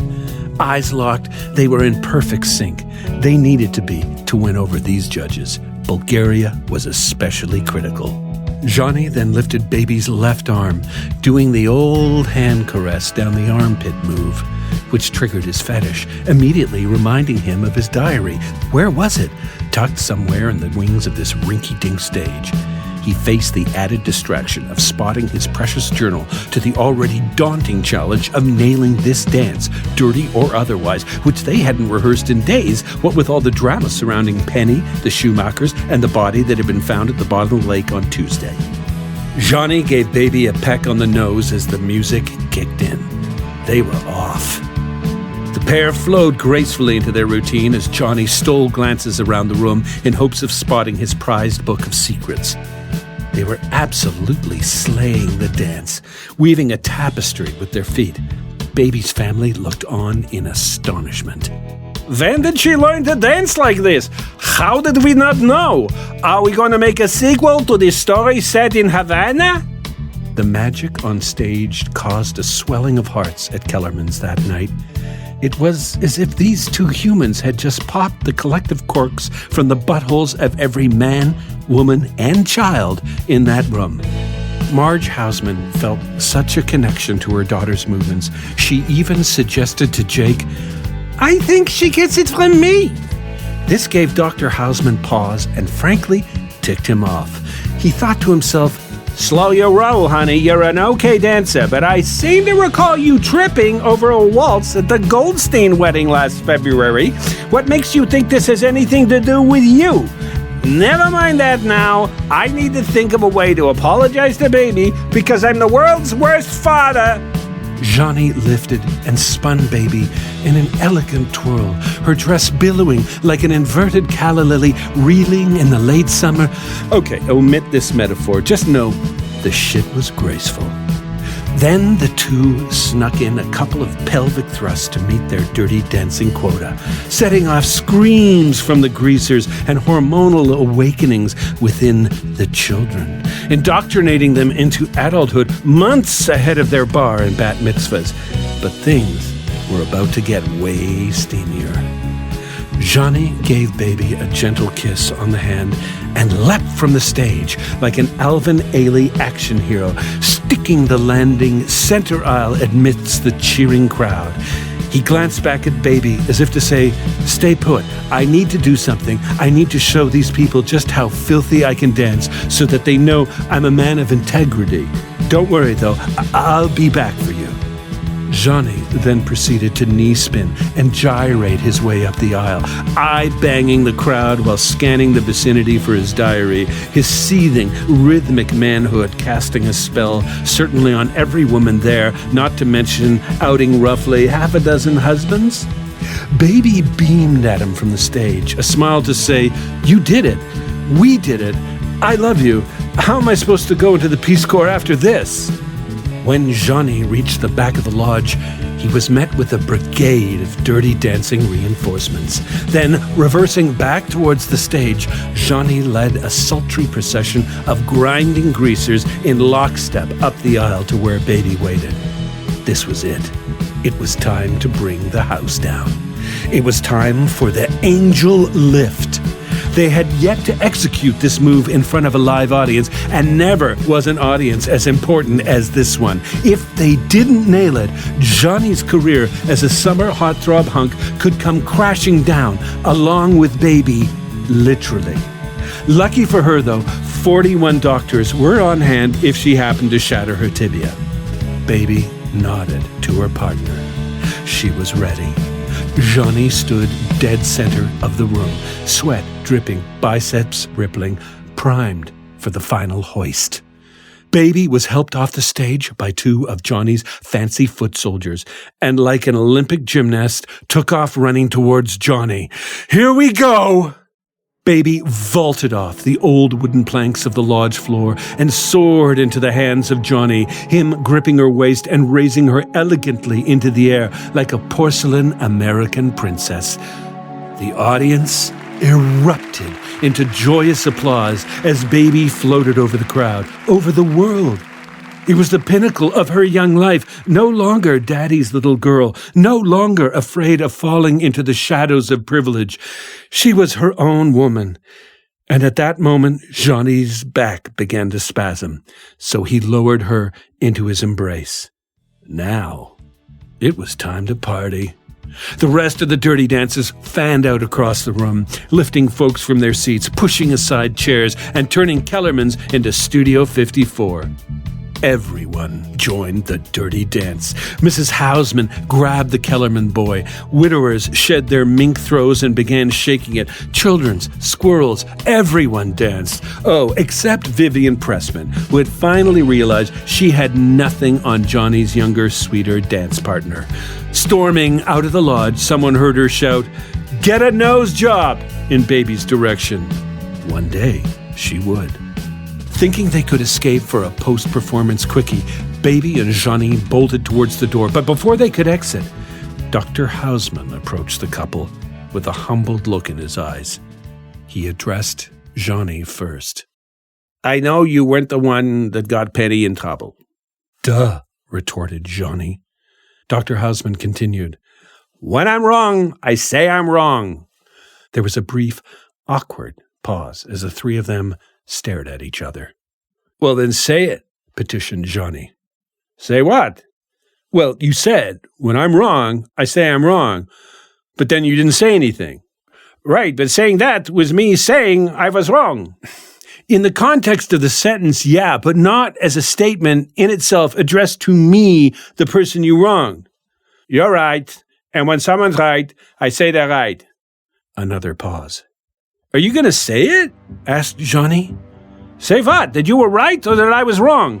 "Forget it. Let me just say this. You were wrong to assume the worst in me.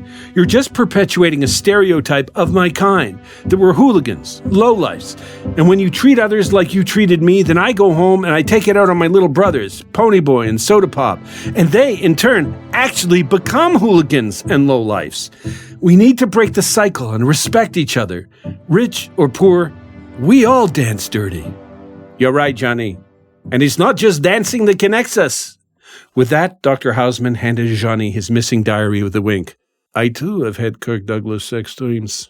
He then turned to his daughter. "You looked frigging amazing out there." Baby embraced her dad. The quickie would have to wait. Nothing kills a girl's sex drive more than a hug from her father. Baby and Johnny danced the remainder of the song, surrounded by friends and family from both sides of the tracks. And there, in the summer's final minutes, Johnny admitted to Baby that he had indeed had the time of his life. Baby gazed into his eyes and reciprocated the feeling with a kiss and a rhythmic pelvic thrust. Dirty Dancing, Epilogue. That summer of '63 changed everything for Baby. Novelized by Leslie Garr, narrated by Michael Chernus. For starters, now that she'd become a woman, she wouldn't let anyone call her Baby anymore. But we'll still keep that name for continuity's sake. The bigger problem was that Baby truly could no longer be put in a corner under any circumstances. It became a real problem when she was on a busy train or at a crowded restaurant. The well-meaning hostess would seat her family in the last available table, and out of nowhere, Johnny would burst through the door yelling, "Nobody puts Baby in a corner! How many times do I have to tell you people?" His timing was really uncanny, and Baby began to wonder if he had slipped some sort of tracking device into her bra when they were doing that sexy arm sliding down the side boob move that always made her giggle. Things finally came to a head one day when Johnny, seeing Baby wedged into a bumper car at the school carnival, pulled the emergency brake in order to remind everyone of Baby's preferred seating arrangements. The ride operator tried to calm Johnny down by pointing out that there was no corner-free spot on this particular ride, but Johnny and Baby were already making out by this point. When they finally came up for air, the couple decided they could no longer be apart. Johnny told Baby she was like the wind through his tree, whatever that meant, and she responded with an equally cryptic metaphor. Performing their now iconic lift, Johnny hoisted Baby over his head and walked out of the place without a backward glance. Inspired by Baby's impulsive decision to run off with the help, her mom divorced her husband and moved to a charming town in Connecticut. She remarried and built a completely new life, featuring her headstrong daughter, precocious granddaughter, and lots of witty repartee spoken at a breakneck pace. Doc Hausman was so distraught at his wife's betrayal that he left the medical field and joined the NYPD as a wisecracking homicide detective. He didn't solve many cases, but boy did he come up with some great one-liners. After an unsuccessful attempt at a hula dancing career, Baby's sister Lisa ended up marrying that jerk Robbie, because of course she did. Despite her protestations, Robbie took Lisa on a honeymoon trip to Niagara Falls, where she spent most of the time despondently bemoaning the rainy weather while staring at herself in the mirror. One evening, while Robbie was extolling the virtues of Ayn Rand to a cocktail waitress he was trying to bang, a young Australian businessman spotted him and gave him his card. "I like your style," said the man, taking a sip of his Shiraz. "I'm cooking up something big, and I could use a young go-getter like you. Together, we're going to destroy the news media's credibility and irreparably damage the democratic process." "Rupert Murdoch," Robbie read from the card. "Do I know you?" "Not yet," answered Murdoch. The smell of sulfur wafted in the air as he pulled on his trench coat.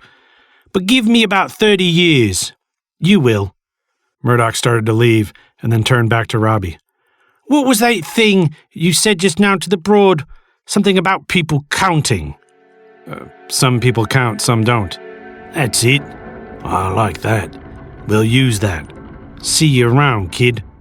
But enough about the origins of conservative news channels. Back to Baby and Johnny, who have just left the school carnival. "You can put me down now, you know," Baby called down to her partner. He'd been carrying her above his head for 5 miles, and she could see his arms shaking. "Oh, thank God," gasped Johnny as he lowered her. "I probably overdid it, but I know how much you love that lift, and I want to make everything perfect so I'll be good enough for you. That's why I won't let anyone put you in a corner. I hope it didn't come off as some display of toxic masculinity. It's just—" Baby put a finger to Johnny's lips, calming him with the tender motion. "Johnny, it's okay. You don't have to prove yourself to me. I love you for who you are. And because you have killer abs and take me to dance orgies. Nothing's ever going to change that." They made out a little more and worked up a quick routine to try a little tenderness. After a while, though, it was time to figure out their next move. Their next life move, not their next dance move, which was much less fun. The lovebirds walked along, discussing their options and debating which type of Aquanet gave their 80s hairstyles the best hold. Suddenly, they spotted a neon sign gleaming in the distance. They had stumbled upon a fried chicken joint coincidentally named Hungry Thighs. "Hungry Thighs," laughed Baby. "That's almost exactly the title of that song playing somewhere off camera when you and I started falling in love." "Shh," hissed Johnny. "This is a parody. Legal said to be really careful about using direct quotes from actual events." "But the sign says thighs, not that other body part that rhymes with it. Here, I'll enunciate more so it's clear. Thighs. That restaurant is called Hungry Thighs." Johnny shrugged, wondering how things had gotten so complicated since he'd traded his work boots for jazz shoes. He took Baby's hand, and they headed to the front door of Hungry Thighs. "I'm starving," said Baby, glancing over the menu once they'd been seated in a perfectly rounded booth in the middle of the restaurant. "And you've really got to get over this me not being in a corner thing. Not everyone will be so accommodating." It turned out that Hungry Thighs was a combination restaurant/entertainment establishment. You know, one of those places whose waitresses danced to 1950s music on the countertops, wearing poodle skirts and saddle Oxfords. It seemed a little odd since this was only 1963, therefore not allowing much time for nostalgia to build, but Johnny and Baby and everyone in the restaurant suspended disbelief and enjoyed the wholesome atmosphere. As luck would have it, the show was due to start in 5 minutes, and the 2 featured dancers were out having abortions. Wringing his hands, the restaurant manager issued a desperate call for help. Did anyone, by chance, know how to do the hand jive? Johnny and Baby sprang into action, donning their only very slightly outdated costumes and taking their places backstage, in the kitchen. "I'm scared, Johnny," whispered Baby, dodging oil from the sputtering deep-fat fryer. "I was just a kid when this dance came out, and I never saw Grease because of its misogynistic undertones. What if I can't do it?" "Hey, look at me," said Johnny, tilting Baby's chin up. "The hand jive isn't just some stupid dance where you flap your hands around. It's a heartbeat. You gotta feel it." He pulled her hand to his chest, placing it over his heart. "Gagong, gagong, gagong," he said, mimicking a heartbeat as he softly tapped her hand. "Gagong," she repeated, gaining confidence. "Gagong, gagong, gagong." he said, nodding. Hey, yelled the manager. Are you two going to stand there all night trying to be deep, or are you going to shake your money makers? Come in, Mr. Clark, called Johnny. He gunged quietly to Baby one last time, and the two of them headed out to the coffee-stained stage as the music started. Needless to say, the crowd went wild at Johnny and Baby's performance. Sure, they had fumbled the complex hand movement finale, what with Johnny's arms being so tired from carrying Baby all that way, but they had given the dance their own twist and managed to get through the whole thing without slipping in chicken grease. But most importantly, they'd landed themselves jobs as the new stars of Hungry Thighs. Baby and Johnny found themselves in the middle of the happily ever after they'd been dreaming of since meeting 2 weeks earlier. By day, there was more dirty dancing than you could shake a drumstick at. Mostly because they couldn't afford a washer and dryer. By night, there was even more dirty dancing because of all the chicken grease. They started saving up for their own resort where they could teach rich people to dance awkwardly to the Jersey Boys soundtrack. They had each other, they had the dance, and they had all the fried chicken they could eat. But, as tends to happen, their happiness couldn't last forever. Johnny's doctor, appalled at his diet of entirely fried food, put him on blood pressure medication and told him to eat a damn carrot once in a while. Johnny had developed carpal tunnel from all the hand jiving, and he was lifting Baby less and less these days. At first, when things were exciting and new and forbidden, they'd been lifting a few times a day, but that had quickly dwindled to a few times a week, and then maybe once a month, and now they only lifted on birthdays and major holidays, and even then it just wasn't as exciting as when they were doing it for shock value and voyeurism. There was no denying it. The magic was starting to fade, and Baby was determined to get it back. The best way to go about this, Baby decided, was to get the entertainment staff back together from the Kellerman days. The resort had closed a few years before, after Kellerman's grandson had been caught embezzling money to open up a chonga studio, and everyone had gone their separate ways. But Johnny was still in touch with his cousin, Watermelon Guy, and he knew everyone, even the NPCs whose entire identities consisted of their sultry dance moves. Soon the day of the big reunion arrived. Everyone was going to be there. Watermelon Guy, Penny, Gum-Chewing Girl, wildly 80s hairstyle lady, and even guy who pops his hat jauntily over one eye as you pass by. They'd rented out a conference room at the Howard Johnson for the occasion. "Johnny, glad to see you, cuz," beamed Watermelon Guy, skillfully balancing his trademark fruit as he popped open the door to the conference room with his backside. The intoxicating notes of an Otis Redding song floated out of the smoky room as the trio entered, and Baby breathed a sigh of relief. This was exactly what they needed. "Ow!" squealed Baby. Something small but painful had hit her in the butt, and she rubbed it as she turned around to see what had happened. "Bang, you dead!" screeched a small boy with a cowboy hat and Kool-Aid-stained face. He was aiming a toy gun at her, apparently delighted to have hit his target. "Kevin, no!" Penny ran over from the dance floor, having seen the commotion in the middle of her big Mambo revival. "Mommy told you, no shooting people, only empty beer bottles, remember?" "Penny!" exclaimed Johnny. "It's so great to see you again!" The old friends embraced, clinging to one another a little longer than was strictly necessary, Baby thought. "Oh, Johnny, it's been too long," said Penny. "Remember when the doctor said I'd be able to have kids? Well, I have 8 now. Can you believe it?" He couldn't. And Baby couldn't believe it either, especially since now she couldn't say anything about her sore butt without looking like an insensitive bitch. "That's wonderful, Penny," she said through gritted teeth as Kevin stuck his tongue out at her. "And you're still dancing too, huh?" "Oh yeah, my husband Tony and I still can't keep our hands off each other after all these years and all these kids. Ain't that right, Baby?" "You know it, dollface." Tony slapped Penny on the ass as he joined the group. He was dressed in the latest fashion, a white bell-bottom suit with the shirt open to the navel, gold chains, and a shit-eating grin that showed off his cleft chin. Baby crossed her arms self-consciously over her modest A-line dress and nervously glanced at Johnny's worn leather jacket. "Hey, I'm Tony," he said, extending his hand to Johnny. "Oh, nice to meet you, brother," said Johnny as he shook it. Baby couldn't help but notice a tinge of jealousy in his tone. "So you're a dancer too?" "You know it," he said again. Tony was one of those people who found a phrase he liked and stuck with it. "Met Penny here on the resort circuit, locked her down, and then landed the lead in a movie with this new dance style called disco. Heard of it?" "Nah, man," Johnny bristled. "I don't do any of that new crazy shit. I'm old school." "Old school or just old?" "Just playing, brother. Hey, I admire you still being able to move at your age. Mad props. I don't know what that means, said Johnny, no longer trying to hide his annoyance. Well, that may be too much for you, said Tony as he pulled Penny back onto the dance floor. But your kids are gonna love it. See ya, man. All of a sudden, the reunion didn't seem like such a good idea after all. Forget that asshole, Johnny, said Baby as she tried to hug him.